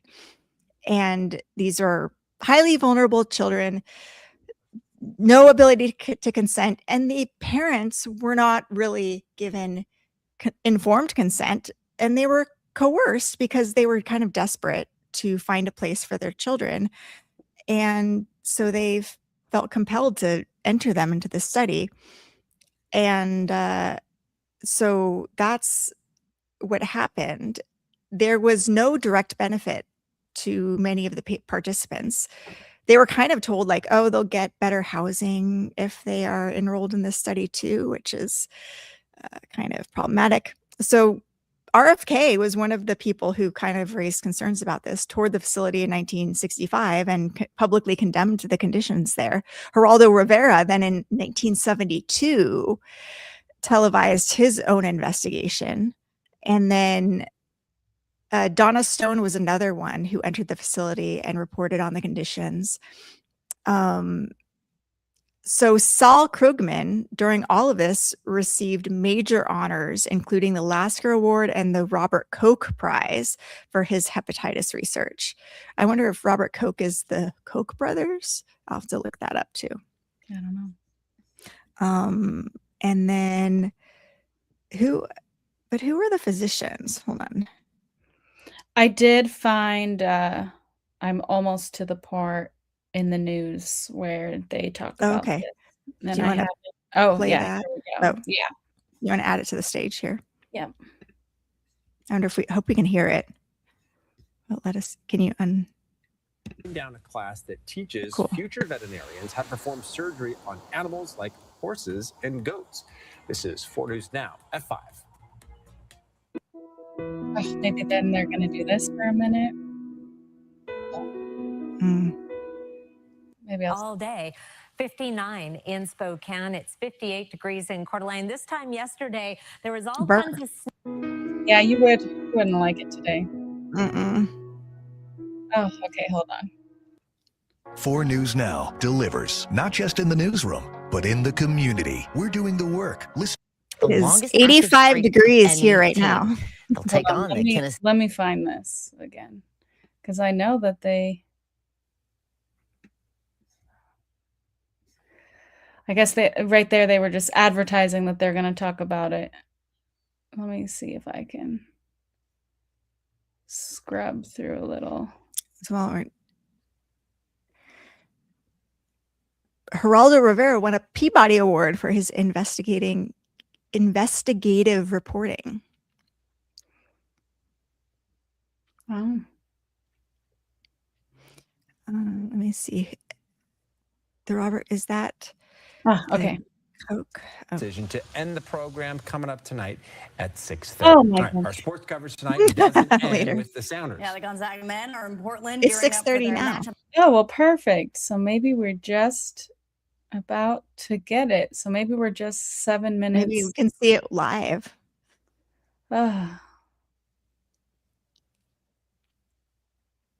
The Robert Koch Prize is named after Robert Koch, the 19th century German scientist who is considered one of the founders of modern bacteriology. Hmm. And the prize is awarded by the Robert Koch Foundation. The Koch brothers, Charles Koch and David Koch, were the U.S. industrialists associated with Koch Industries. Are there any relation? I don't think so. We're back, baby. Okay, well, almost there. I think it's after this. I think it's the next thing. This commercial break. Yeah.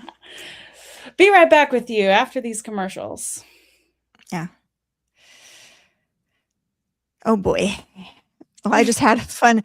So I've had like little parties here at my building before and nobody really cared. And I kind of agreed to like, how is this labor meeting, union meeting thing? And I didn't think it was going to be a big deal. And it turned out to be 7 cars full of people. Oh my gosh. Coming into our screening room. And there was a fire alarm situation where the sprinkler like broke or something, or somebody hit it. And so that flooded the area where they were all going to be. Oh no. And so for some reason, the air conditioning is also off there. I don't know if they're trying to dry it out or whatever. And they moved all the furniture. so now we have like this movie theater in my building too. So they all packed into there, which is actually the perfect setup for what they're doing. But there was one person in the movie theater and who wouldn't leave, I guess. Oh. So yeah, but I'm happy to be part of history, which what they're doing will be in the news pretty soon too. Amazing. More news now at 6:30. All right. Washington State University has made changes Woohoo. to one of its veterinary courses after Now I'm receiving gonna have to threatening watch messages myself. sent to There you students go. and staff. It's the large animal surgery course, which is now facing public scrutiny for a component of the class that involves euthanizing horses. Madeline Mullen spoke to one And of the goats. students who's been advocating for these changes and shares why this course is receiving so much backlash. In this third-year elective class, students gain experience by performing procedures on live goats and horses, animals that are ultimately euthanized at the end of the course. Not The euthanized. We school need to. uses animals that would I be know, killed and otherwise. I say euthanized in my because I don't know. Because that's the I didn't lingo want people to understand. I get it. I didn't want to get in trouble saying kill on. End their lives, or it's a good.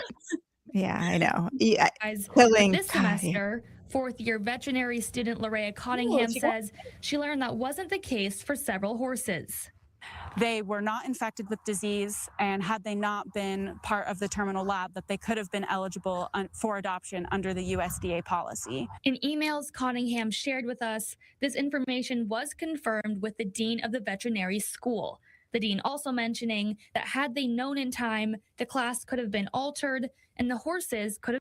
Yo, they knew in time, and the only reason they didn't know in time was because they drug their feet for Yeah. a year.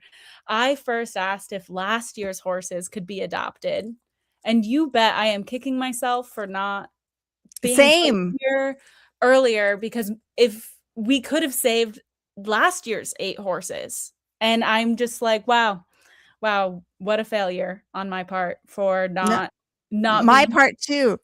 And now we know. And now anybody listening, we have a strategy now, And, but yeah, we didn't before. because they told me last year it's against USDA policy. These horses are infected. And I do want to give credit. That may have been true. Those horses may have been infected and ineligible for adoption, but we'll never know unless they fulfill our public records requests. Been adopted. It's just a different moral consideration on how to use an animal if they were going to be killed anyway, versus they could have gone on to live a life somewhere as someone's pet. While WSU Can you pause it for a second? Where are you, and why are there so many dogs barking? In my backyard, because we didn't and it's really your dogs? have. No, it's my neighbor's dogs. Yeah, didn't know where else to go. I was like, well, I can't go to campus and do this. And I just want to say, I knew they would probably clip that part.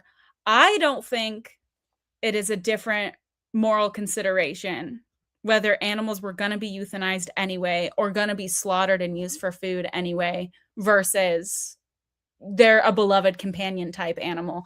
I just want to make that clear. I was just in that clip, I was describing why I chose to whistleblow and tell the students is because I felt that as a student, I was putting myself in the shoes of the students.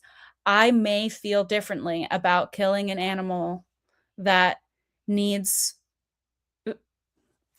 I mean, as vets, we all euthanize animals because it is the humane thing to do when these animals are suffering. And so in that way, veterinary medicine is very different from human medicine, is that ultimately becomes a part of our medical decision making.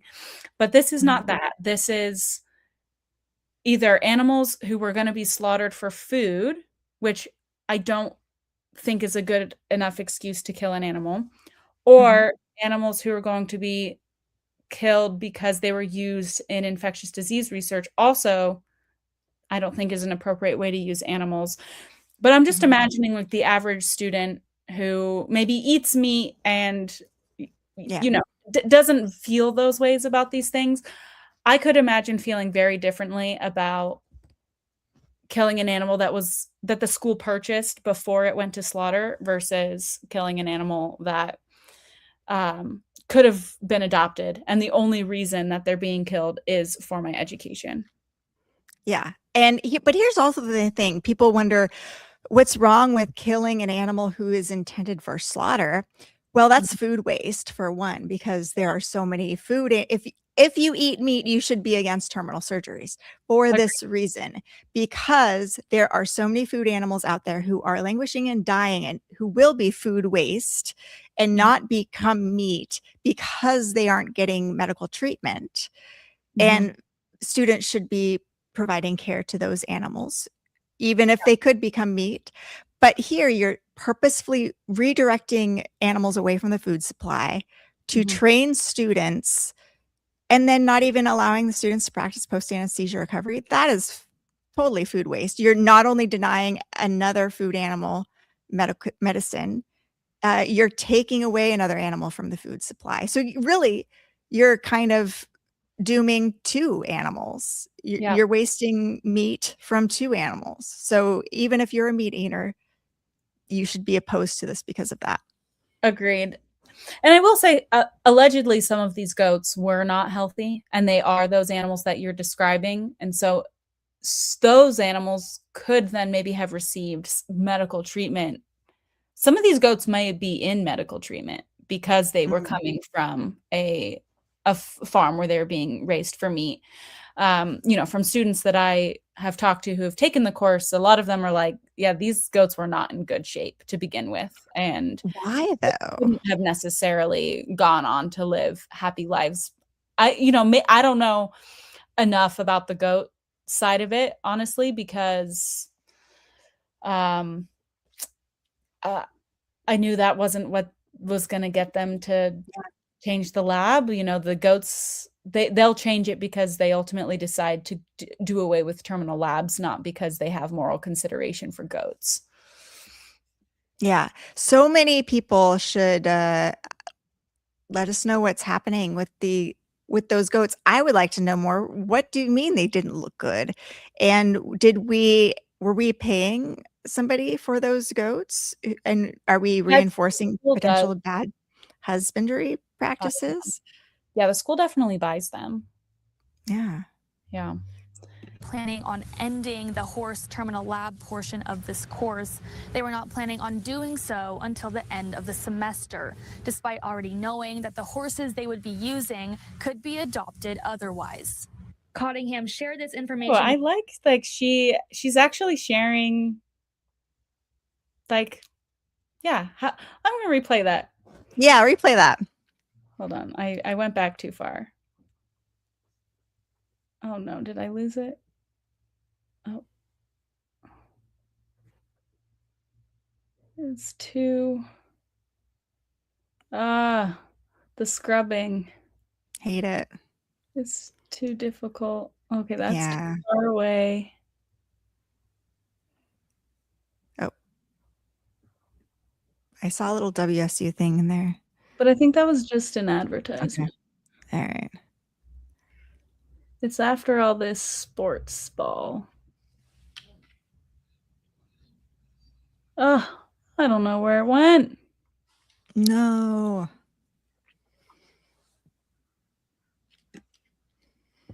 And Madeline Mullins, 4 News Now.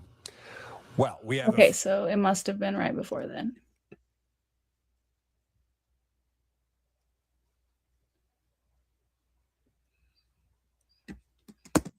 On live goats and horses, animals that are ultimately euthanized at the end of the course. The school uses animals that would be killed otherwise, but this semester, fourth-year veterinary student Larea Cottingham says she learned that wasn't the case for several horses. They were not infected with disease, and had they not been part of the terminal lab, that they could have been eligible for adoption under the USDA policy. In emails Cottingham shared with us, this information was confirmed with the dean of the veterinary school. The dean also mentioning that had they known in time, the class could have been altered and the horses could have been adopted.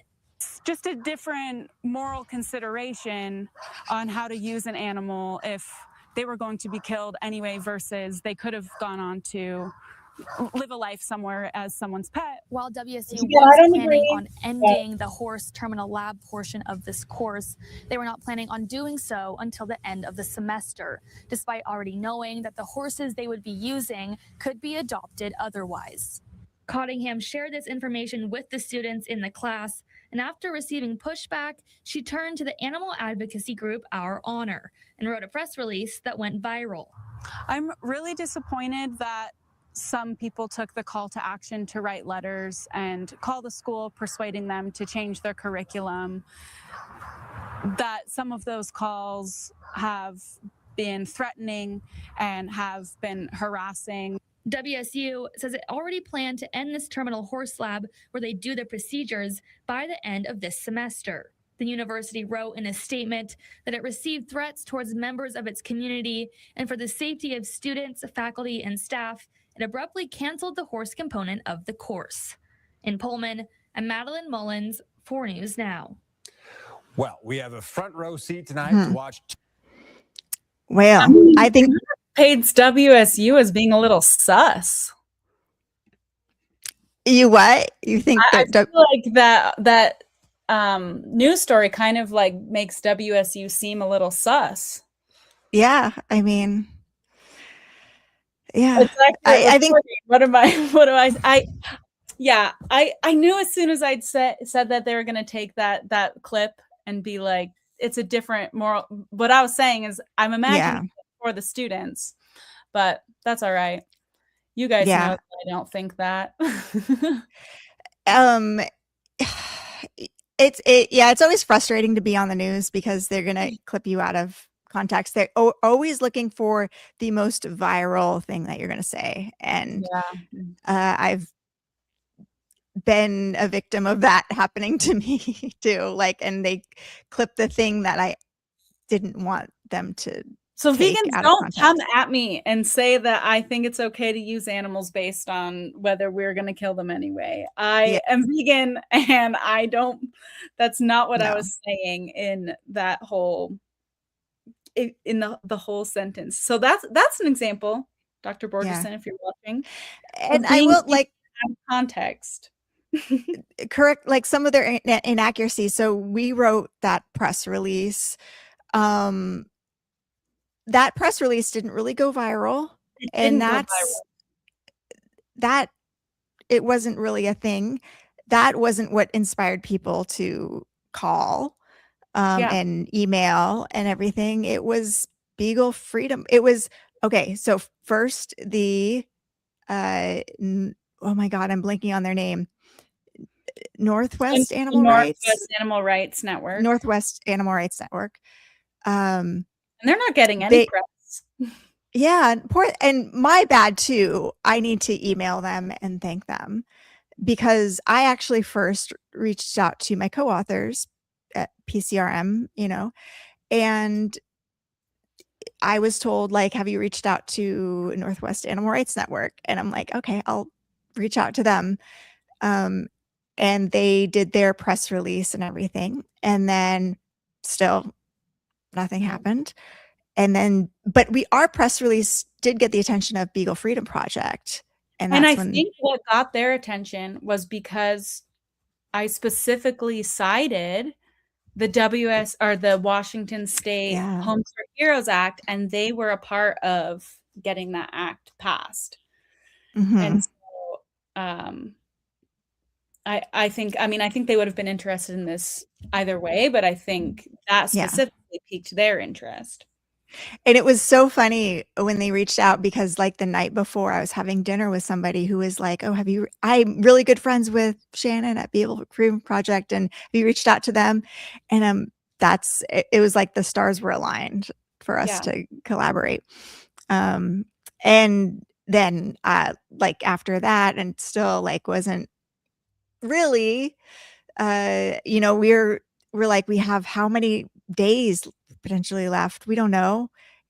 We've got to pull out all the stops. And that's when I personally took it upon myself to get without asking me, just putting it without asking me. And I think I got some push.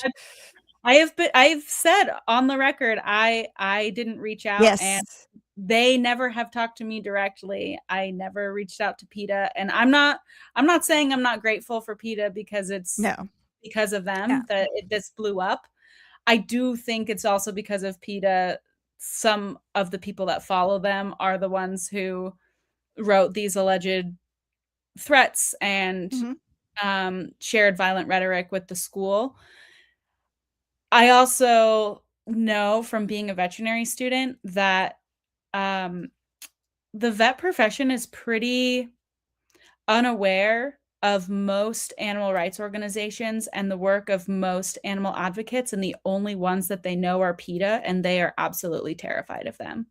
And so I had hesitations, not because I don't think PETA does important work and could get the job done, but because the amount of PETA bashing that has happened in my coursework from day one of vet school, just off the hand, also like by professors, by, faculty, when you like ask a question like, oh, so if you're treating an animal in a sanctuary, and then they go off on like a PETA rant, or if you ask questions about like lab animal use and they go off on a PETA rant, I'm just like, the veterinary profession is so sensitized to PETA. It's like a Pavlovian response. It's weird. It's emotional. Brains explode, and they're not going to be able to think rationally. And remember that the people who wrote the dean first, I don't know how, like a few hundred veterinarians and vet students sent our letter from our honor. And no one cared. No one wanted to listen to veterinarians who had gone through terminal labs and who had conscientiously objected to terminal labs. I remember the first note you told me about of like, when it was before we got animal rights groups involved, it was your letter writing campaigns going really well. And that was when it was all vets. It was all vets. The dean emailed me. The last correspondence I've gotten from the dean was after our honor launched their campaign, and maybe after NARN launched their campaign, because kind of I think NARN and I got an email saying your letter writing campaign is working and I'm planning on not responding. And I was like, okay. And it's not going to change anything. The best laid plans. Not. I mean, so thank you, PETA, for picking this up. But I do want everyone to remember, and I would like PETA to give veterinarians credit that we were the ones that it wasn't animal rights activists that brought. And they have like. And I haven't been in any maybe after all of this blows over, we can chat, but it would be awesome for them to have like a public statement of like, we support veterinarians who speak out against these practices and we're here to support you, or basically what our honor does. But it's nice to hear it from other places, because sometimes they veterinarian bash themselves, not PETA, but their members. Their members, which is their members need to realize PETA hires veterinarians. PETA pays the salaries of veterinarians. So don't be vet bashing. And I think not that's helpful. The misconception about PETA is people think it's PETA the organization. I'm like, PETA is a professional organization. They have their own lawyers, they hire lawyers, they have their own vets, they hire veterinarians, like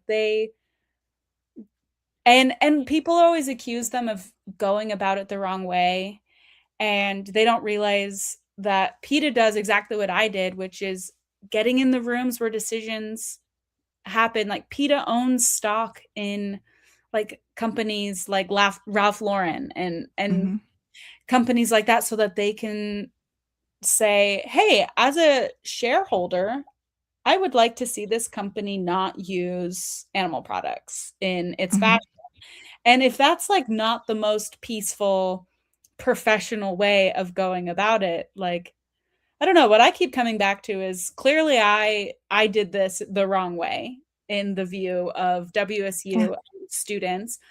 I want to know what the right way is, because I worked for a year getting information, being very open. My very first conversation about this, I remember telling a faculty member that I was really concerned about terminal labs and that I wanted to do something about it, and that I was going to go through all the proper means of communication, but that I also wasn't afraid to reach out to my network outside of the school to have this issue be brought to light. And I was supported. They were like, "Cool, you do you." I mean, that was so I don't know what is the right way, if this is the wrong way to do it. And yeah. Yeah, I'd like to know too, but it seems like whenever I ask that question, people don't really have answers. They don't respond. And it seems like that's all my colleagues who are criticizing me, like on my social media.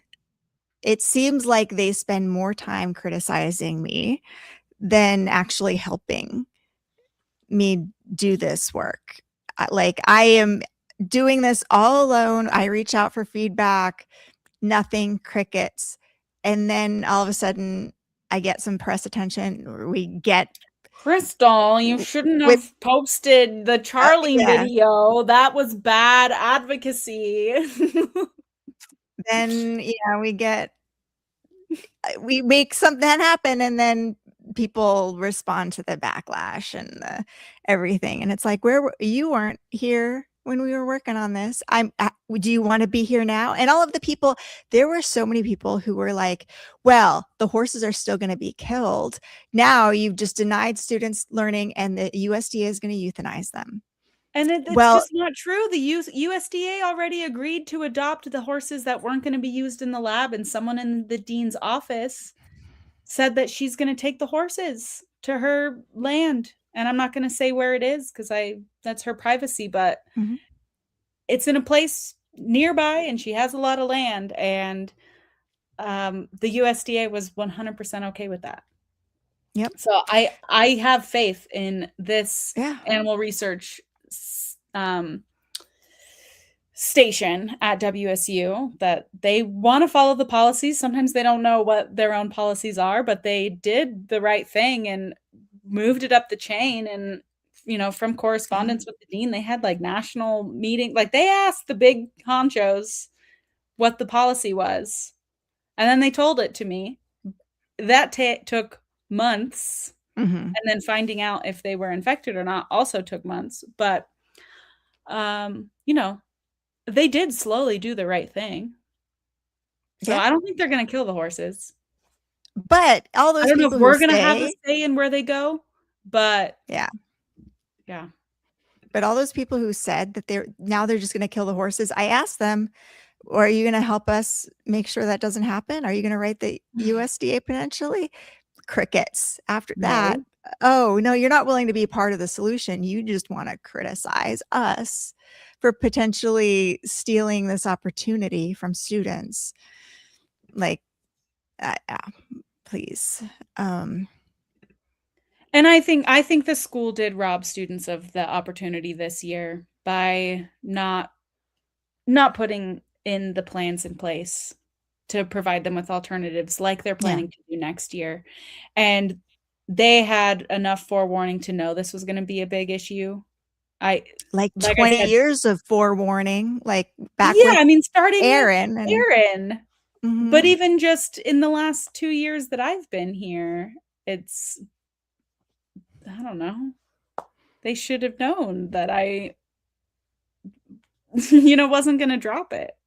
And I'm still not going to until I find out for sure that the goats labs are not going to continue next year also. Yeah. And I hope that there's students on the pipeline who are supportive of us. So I think they will be the next generation to make sure that this sticks, because we've seen it go backwards. We've seen schools that used to not do terminal surgeries are now doing terminal surgeries, because that way the students don't have to provide care for the animals afterwards, which they don't want to do, and which is horrifying. Like, who are you admitting to vet school who doesn't want to care for animals and would rather have them killed instead? That's, yeah. Yeah. And that's not the norm, but I have heard that sentiment from some students. Yeah. I remember, like, when I was a young vet student, I'd said some problematic things. Even though I was a vegetarian and everything, I felt like my labor was being abused. I was spending hours hand walking horses when my own 2 horses, which I'm a privileged kid. I had a business during vet school and I was able to have 2 horses in vet school. And my horses were being neglected, and I was paying people to walk my horses while I was hand walking these hospital horses. Yeah. And it felt a little frustrating. It was like, I'm wasting valuable time in vet school, which I know other students who do not have horse experience, hand walking patients would have been very valuable to them. I was just looking at some comments, and I see one comment. I'm a commercial pilot, and the aviation industry uses models and simulations all the time to provide training and check rides, which augments actual flying while minimizing cost and risk. Can you imagine if pilots didn't use simulations and they're like, oops, what if I crash this plane? I have to learn how to, like, not crash this plane. And so I'm going to use a real plane, and oops, I crashed it. Like, yeah. I did get another comment saying, because someone had said on my Facebook post that, because I had said human doctors don't, they don't kill their patients in surgery. And they used to kill animals. Yeah. But most of them don't. Even in, like, residency training programs, they don't kill dogs and pigs anymore like they used to. And someone said, human medicine is different than vet med. You can't compare them. A lot of, so the argument, if I'm going to steel man that argument that the people make about human physicians not killing their patients, they do say that human doctors are required to go through internships and residencies after school. But in this lab, the students, third-year students, were asked to do something that only board certified equine veterinarians do. Mostly board certified. There is the experienced equine surgeon who isn't necessarily boarded, I guess, who does colic surgery, but mostly boarded or extremely experienced. Yeah. But I think, who do we care about the most? Like, it's dogs and cats, and we are not killing dogs and cats in student training, and we're not it's illegal in the state of Washington to do that. Is it? Well, I mean, in the Animal Homes for Heroes Act, I mean, I talked about this earlier. It doesn't say no terminal labs, but it says animals used in education and research. The facilities need to make all reasonable attempts to adopt these animals out. Yeah. So like, people really value their dogs and cats, and the first time many vet students who work on an animal operate on an animal, it's on a client-owned animal or a shelter animal.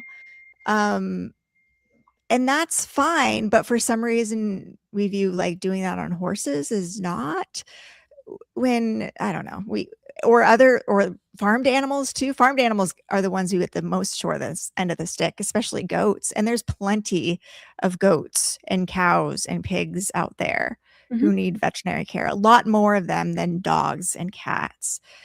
And we managed to train veterinarians on dogs and cats without ending their lives in vet schools for the most part. Yeah. So we can do it for these other species too. It's Absolutely. Really interesting how these arguments keep going. And I've spent all day yesterday replying to the comments on WSU's Facebook page.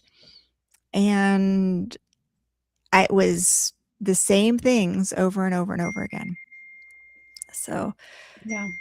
I don't know if you want to go through some of the comments here. We could, yeah, for a Um, little bit. And then speaking of providing good care, my Yeah. dogs would love another walk.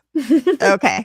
And you've been on a lot longer than I have. So yeah, no, we yeah. can go through some comments though. Let's See if there's see. anything new on, maybe on this This new is just post, spokesman this new review. article. I had no idea this type of thing went on at WSU vet school. I see online that the rescue organization is reporting that WSU killed all 60 goats for their surgical training. WSU would not comment about the goats in the spokesman article. Yes, And I talked about that, and when I read through the article of that. Yeah. That part's done. Yep. They're gone. One public share.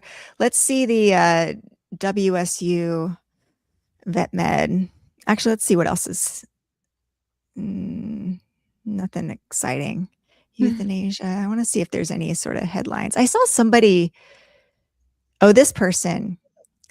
Like, I don't know who this person is, but they made this really long post.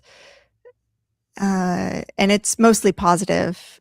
Life-saving alternatives exist, blah, blah, blah. Sally Madigan, shares Beagle Freedom Projects, PETA, Capital Press, PETA. No interesting comments. No PETA hate there. This is the simulation lab WSU does. Love the simulation lab. Protest. That's an old one, 2015. All right, let's see if we can find WSU's vet med page.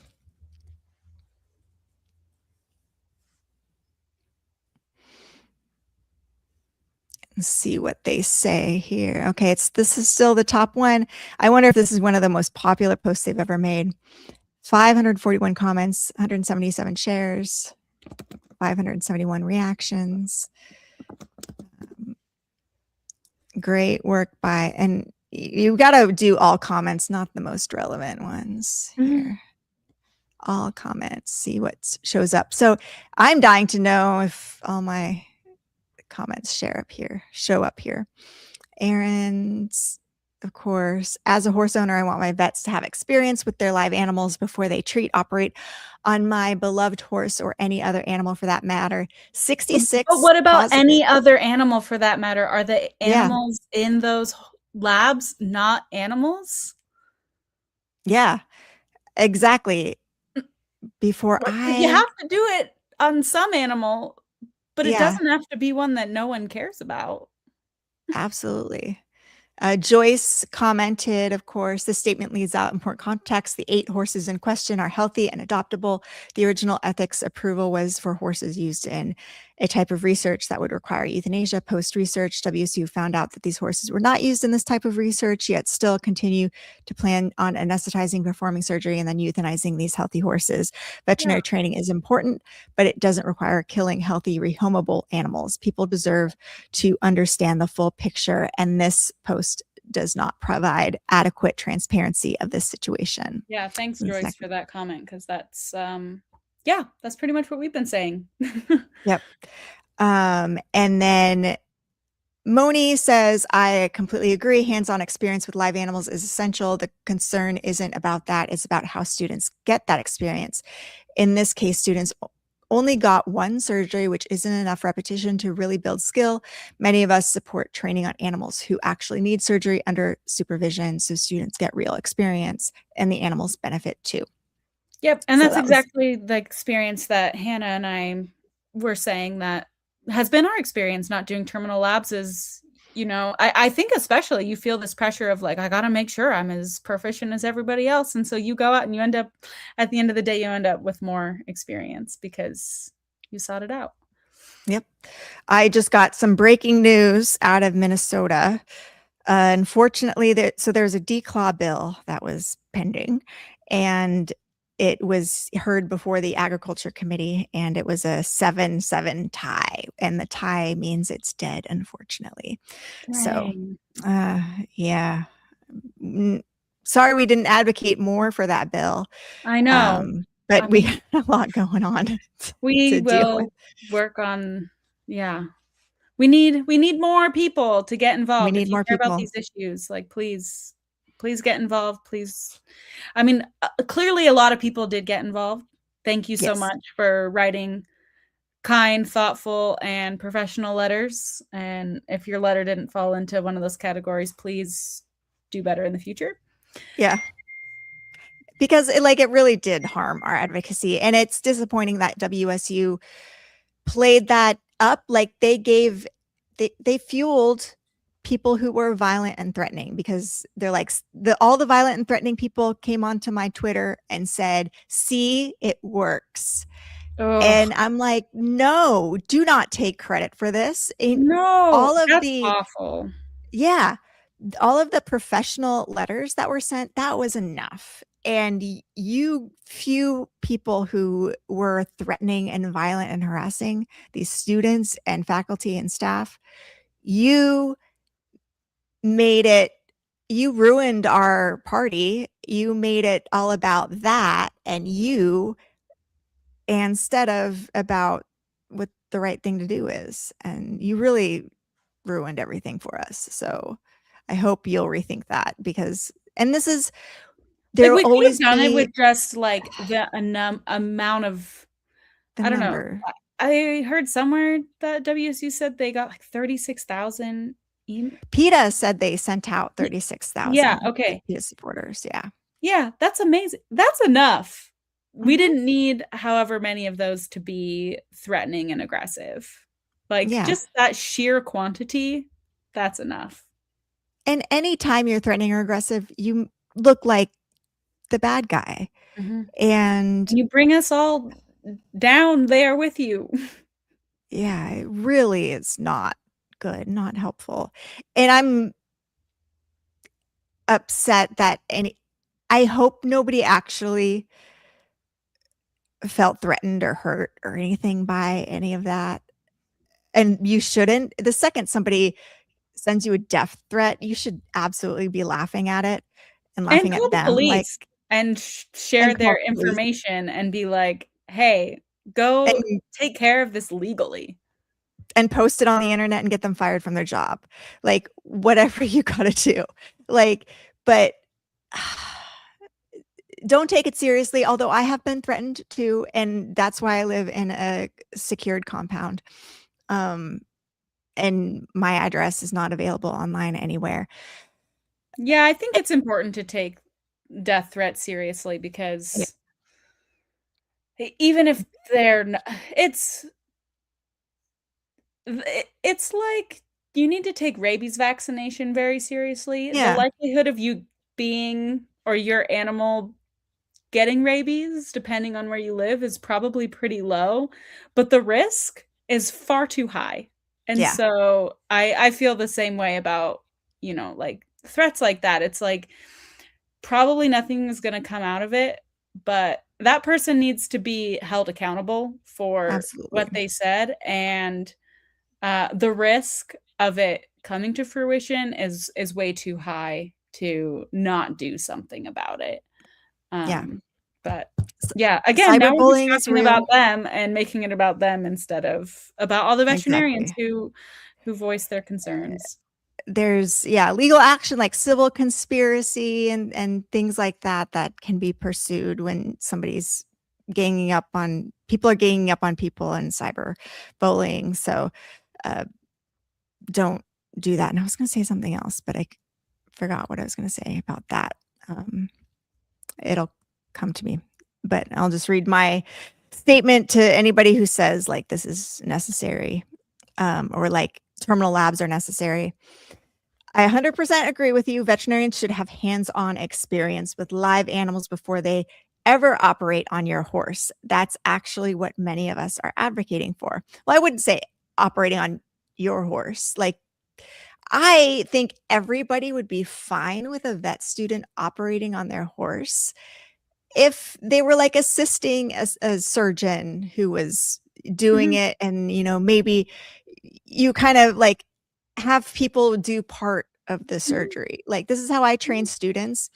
I will like let them start. You can make the first incision. You can cut into the linea. If the second I see like, oh, you haven't studied hard enough, you haven't practiced on non-animal models well enough, I will take the scalpel from you, demonstrate on part of it, the animal or whatever, so that they see for next time. I'll give them a chance to like try to find the uterus. If they are not able to do it within 5 minutes or so, nope, you're done now. I'm going to find the uterus, give you a chance to tie off one of the ovarian arteries.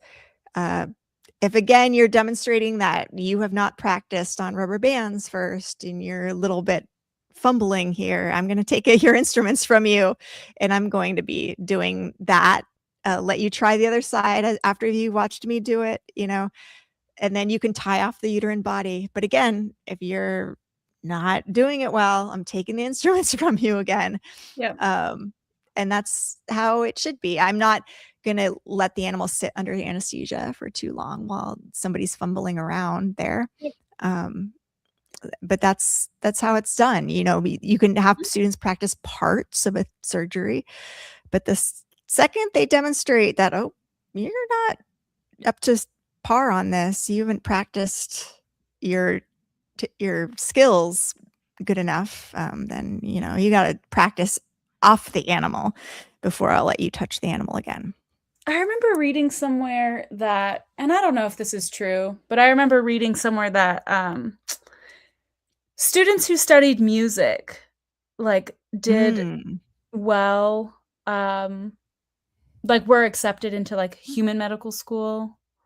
I don't know. Maybe it's someone just said it because I studied music and they're like, med schools really like musicians who then decide to become doctors. And I don't know if that's true, but I'm a classically trained violinist. And so I think about surgery a lot in the context of the training that it takes the to practice play.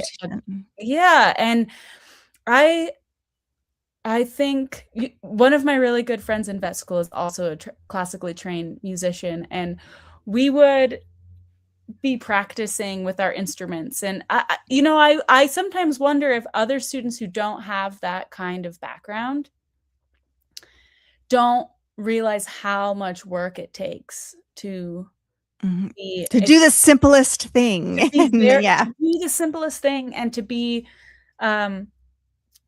competent at something that seems fairly simple, but to do it seamlessly and to have the muscle memory to do it well. And that's why I'm such an advocate for training on models.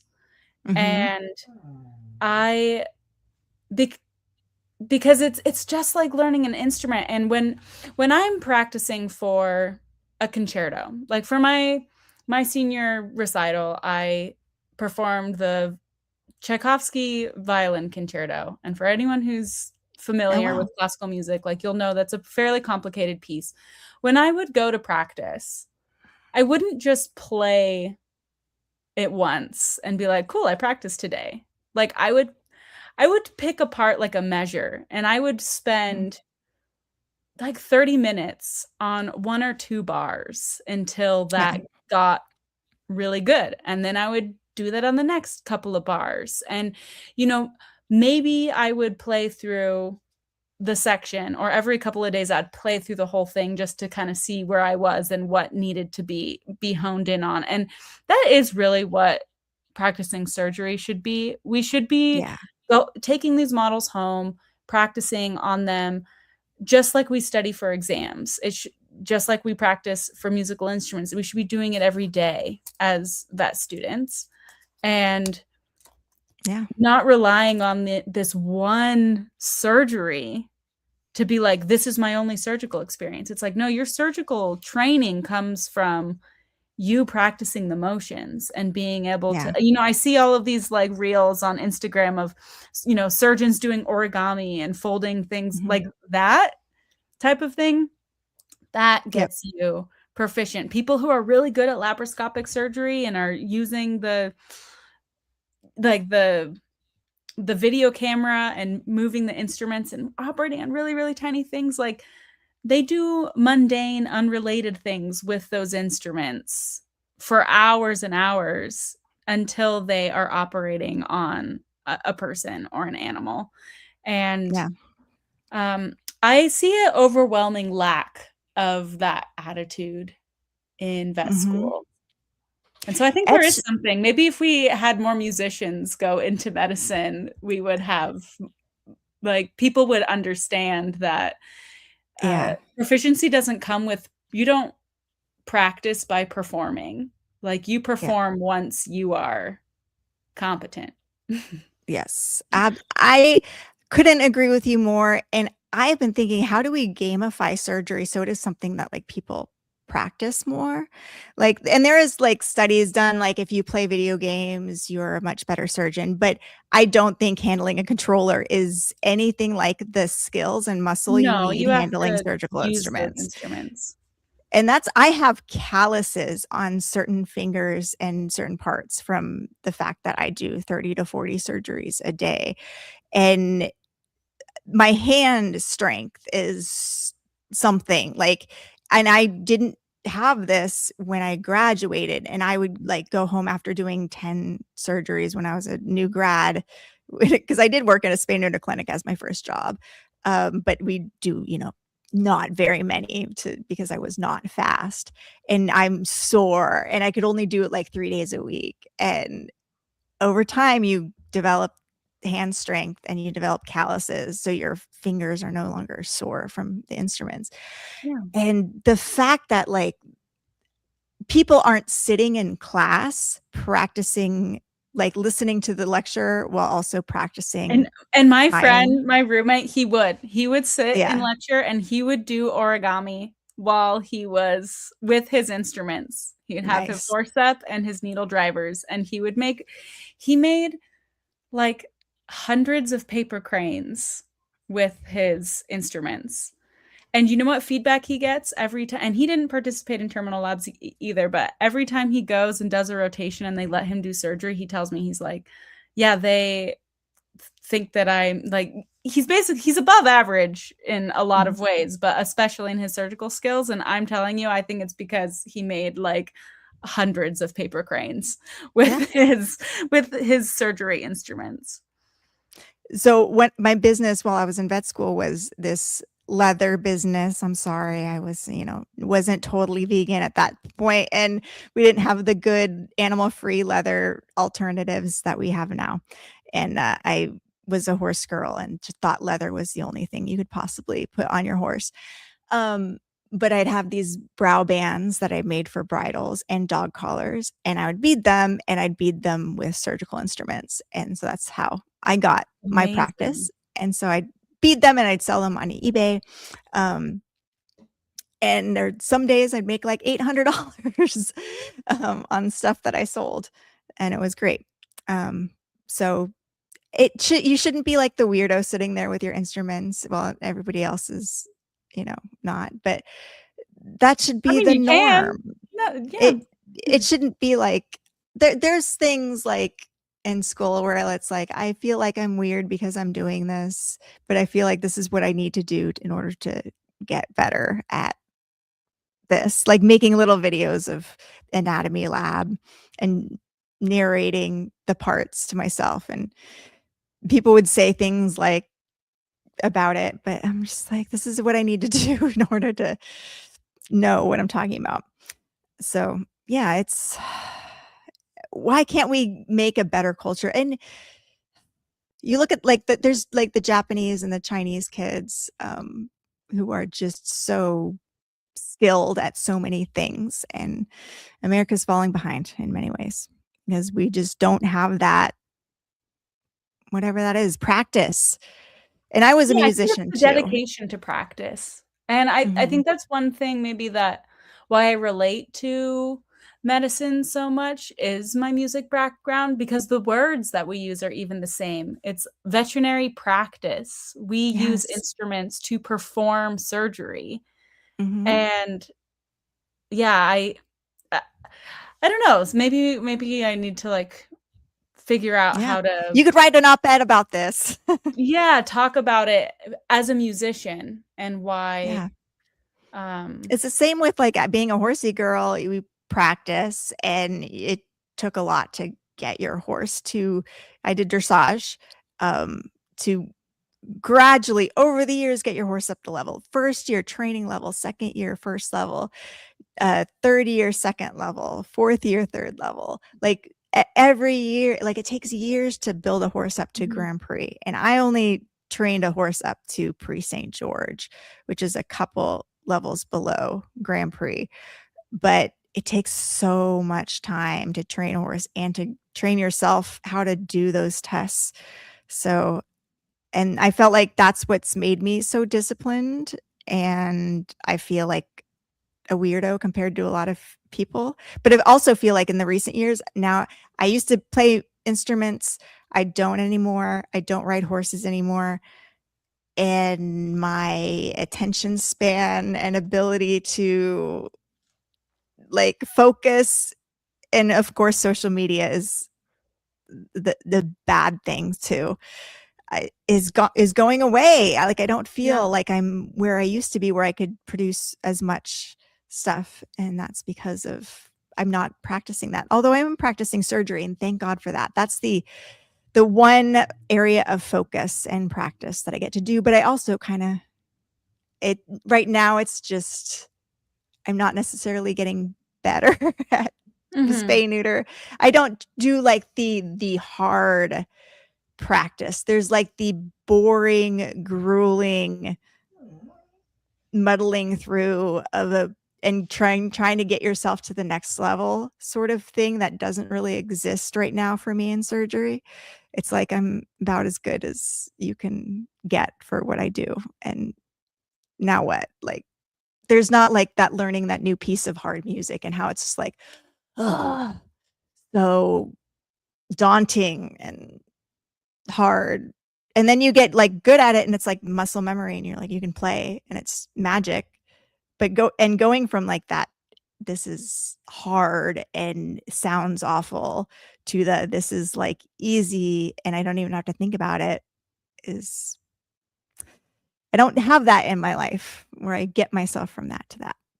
Yeah. So I got to find out what that is. I do wonder if that's part of, with social media and just like how we get information, if that's kind of changed people's time scale. Cause, I think part of what gets people riled up about these labs is they want to do a really good job. They want to be really good vets, and they feel like I need to be able to do everything the day I graduate.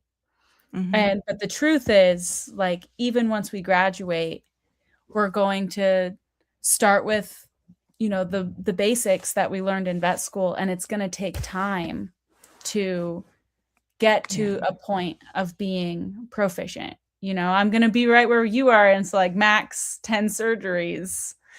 I think my longest surgery day has been 9 right now. And it's like, there's a long way to go to be able to get to the point where you are. And it's not going to happen. Doing more terminal labs in vet school isn't going to get me to that point. The only thing that's going to get me to that point is time and experience, and one course, even if you are getting to do 6 different procedures once, maybe twice, it's just not the amount of time that's going to get you to feeling extremely competent and confident. Like you're just going to have to practice it over time. And I think maybe people don't realize that about medicine, is you bring your animal to a veterinarian, and this might be the millionth time they've seen this issue. This might be the first time that they see this issue. And what makes vets and doctors capable of dealing with that isn't necessarily the number of times that they have seen that particular case, but the number of times they've like gone through that process, and their ability to work something up, to problem solve, to rely on their foundational skills, and to like extrapolate. because you're just never going to be able to be exposed to every single thing that you're going to see in your career during vet school, even one time, let alone enough times to become an expert. Yeah. And it goes away, your knowledge too. Like, I don't do a whole lot of medicine anymore. And I remember I used to know a lot, and I used to work in general practice, and I could treat a Cushing's case or diabetes or whatever. Now, like, that causes if the idea that somebody comes in and asks me a question about Cushing's or diabetes, I'm like, I'm not the best person to ask that. I can Yeah. look it up, but it's not like off the top of my head a plan like I used to have. And that's Or not, I disease. got messages from students, saying like, I'm not even large animal focused, and I think this lab is really important. And I'm like, wow, you're willing to participate in ending this animal's life, and you're not even going to be doing these procedures. There's probably a student who really wanted to take the course who is going to be working with these kinds of animals. And B, like, is it really worth it to end their lives if you're never going to do this procedure again? And I think that's Yeah. another side of, this whole terminal lab It's so that weird because I people think don't know about. like I would think that any graduating vet, having gone through vet school and realized, oh, you get out and a lab in vet school is nothing, hasn't really helped you. And I think there's a lot of vets we've talked to who are like, yeah, now after the fact, I realize those terminal labs didn't help me at all. And I think But there are then vets who say that they really did, especially I think first year and second year vets who are a little less removed from the vet school experience. They really are relying on what they learned in vet school. But once you're a few years out, like, you're relying on what you saw last year, not what you saw in vet school. Yeah, it's but I can't, I don't understand the ones who are years out, older vets who still defend these terminal labs as so necessary. And I remember one producer, I'll call him a livestock veterinarian, farmed animal veterinarian, who is like, he was defending these labs, and I was like, do you have students come with you and do you teach them? And he's like, oh yeah, I do, but they need a base of experience first. Like, if they're going to help me do a C-section or whatever. And I'm like, so are you saying that, like, me as a small animal vet who does surgery all the time, like, I don't have that base of experience that you would find acceptable to come out and assist you with a C-section on a cow or a pig and that Interesting. I A don't. little gatekeepy. Yeah. What magical thing happens in those labs that I'm not aware of? I just don't get it. Anyway, I know you got to go and take care of your animals. I do. We need to keep hanging out. They're putting up with their mom being a little busy these days, but I mean, they've been on 2 walks already. They just want their 3rd walk. Oh. Well, we could. If you want to stick around a few more minutes, we could talk about being a whistleblower and what we could warn other students of. Who I might just be think considering. everyone, if you're in medicine, 100%. If you're not in medicine, just being a citizen of the world and being within society that has power structures, everyone should just read The Occasional Human Sacrifice by Carl Elliott, because I think I would have been really shocked about what's happening had I not read that book. I think I'm emotionally shocked just because there's a lot of social complexity to this situation that I'm feeling emotionally about. But like mentally, I saw this coming and I'm not surprised, and I owe it to, to knowing your story. But then, he opens in this book of, this isn't a book basically to give you hope and inspiration of being a whistleblower, because most whistleblowers lose their jobs, face backlash, and are never remembered for the work that they did. And I think that was really good to know going in. Going in. And I think had I not read that book, I would feel even worse than I do now. Yeah. It's such an important book to read, because you do think, I am, once everybody knows what I know, they'll all be on board and realize that this needs to change, and we can't be continuing to allow these things to happen. And just to be shocked that no, people don't agree, and they think you are the bad guy. And it's so shocking and frustrating, and it's so isolating. And to this, I still feel that isolation, even though, like, I have you and our little group of vets. There's things happen, and there's people will say horrible things about me in veterinary Facebook groups. And I'm like, I have this sense of, like, just isolation. Like, where are all my friends coming to my defense and pointing out how wrong these people are for saying something like this about their colleague? And nobody's coming to my defense. And no, I saw it even on, like, you posted the video, and I haven't come to your defense with that one person who's commented. And I'm like, it's I'm fine. gonna. I know him in person. It's not a problem. I know, but still, like, I regret that I haven't commented yet, because I was going to formulate my perfect comment. But I'm also very angry at, and this is going to get me in trouble with our own friends. I'm like, where are all our friends who aren't also commenting on this? Like, and it's hard, people are busy, and I don't know. I give people. What's more important? That's what I think. What's more important than this right now? Like, coming to the defense of one of our colleagues who is doing the thing that we all want the veterinary profession to do. And now we're not even coming to their defense and, like, joining together as a movement of veterinarians and, coming to their support.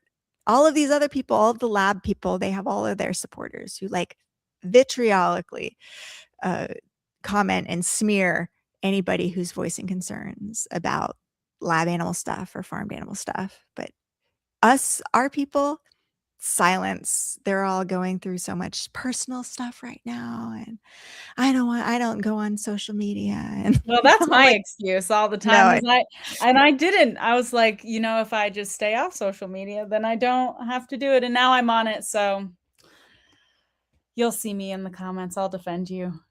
As long as well, right now, some of the groups I'm not allowed in because I'm not a vet. But no, it's sad. I mean, I wonder how much fighting on social media really does anything. But and I'm also, I don't really care to defend myself. There's a lot of things that have happened in over the course of this that I could, work to defend myself over more. And I don't know, it just feels like I'm just going to keep showing the evidence. And, I feel like when you defend yourself, people think that you're unwilling to receive feedback. Yeah.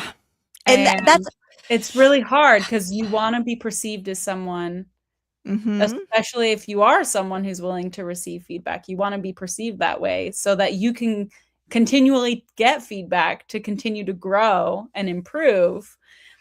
But if you ever say, I just disagree with that feedback, then you're defensive and closed-minded. Mhm. So it's probably a weak take, but I No. just choose not to defend myself, and I just am like, all Eh, right, well, so and I'm it's just not about defending yourself, but it's about like, oh, you're basing that on incorrect facts. Let me yes, get you the right facts. And I have like a need to get the right facts out there. It's like, oh, here's a comment yes, just hanging with incorrect information. Let me give them the right information. yes, And that's that's also, you can only do so much. yeah, But I feel like this is the moment on WSU's, at least WSU's Facebook post. Let's make sure all comments are responded to with the correct information when people are lacking in information. yeah, And I've changed a lot of minds. A lot of people are like, "Oh, thank you for your perspective. This really shines a new light on what's happening." So, yeah. Yeah, I yeah. think it's important to share information, which is exactly what we're doing here. So thank you Mhm. everyone who's tuned in at any point. And if you've watched the whole time, that's a marathon. Good job. Yeah. Thank you. And if you're a vet student out there and you want to change your lab, you don't have to do it alone, and you don't have to do anything other than leak us information. yeah, Whatever, if you just want to have a conversation. And I know I am about to declare phone bankruptcy. I have too many text messages that I haven't responded to, email bankruptcy. If you've reached out to me and I haven't responded to you, it's not because I don't think your case matters. It's just because I am overwhelmed by yeah, text messages and emails and everything.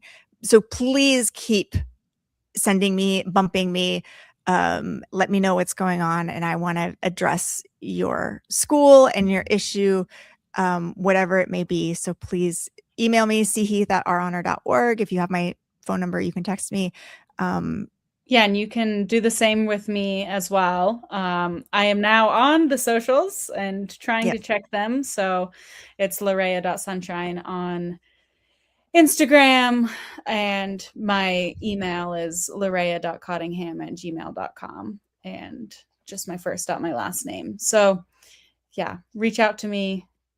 Find me on Instagram. I'm on the other ones, but if you find Larea.sunshine or Larea Sunshine on any social media, it's probably me because it's a unique name. Yep. Thanks, Mom and Dad. I'm Dr. Crystal Heath. Where does Larea come from? Don't think I've Larea asked is anybody. it's the genus of the creosote or chaparral plant. So in the Mojave Oh. Desert, the like shrub that's everywhere that smells really good when it rains and has yellow flowers, Oh. and it's kind of scraggly looking. Its scientific name is Larea tridentata. The botanist will say it's Laria tridentata, but Larea is the way that my parents pronounced it, so that's the way I pronounce my name. And yeah, so it's the beginning of that. Very cool. Yeah. I love it. Yeah. All right. Well, I'll let you go. You Thank have you. Thanks, a good everybody. evening, and please like and share, subscribe, and yeah, Reach out. we'll We're keep. here to support you. And yeah, we know there's a lot of people doing good work at their schools, so Yeah. we'll amplify it, or we'll just be a sympathetic ear and keep it quiet if that's what you want as well. Yeah. Whatever you need from us, we are here for you. Yep. Great. And Have a good night, everybody. Bye. And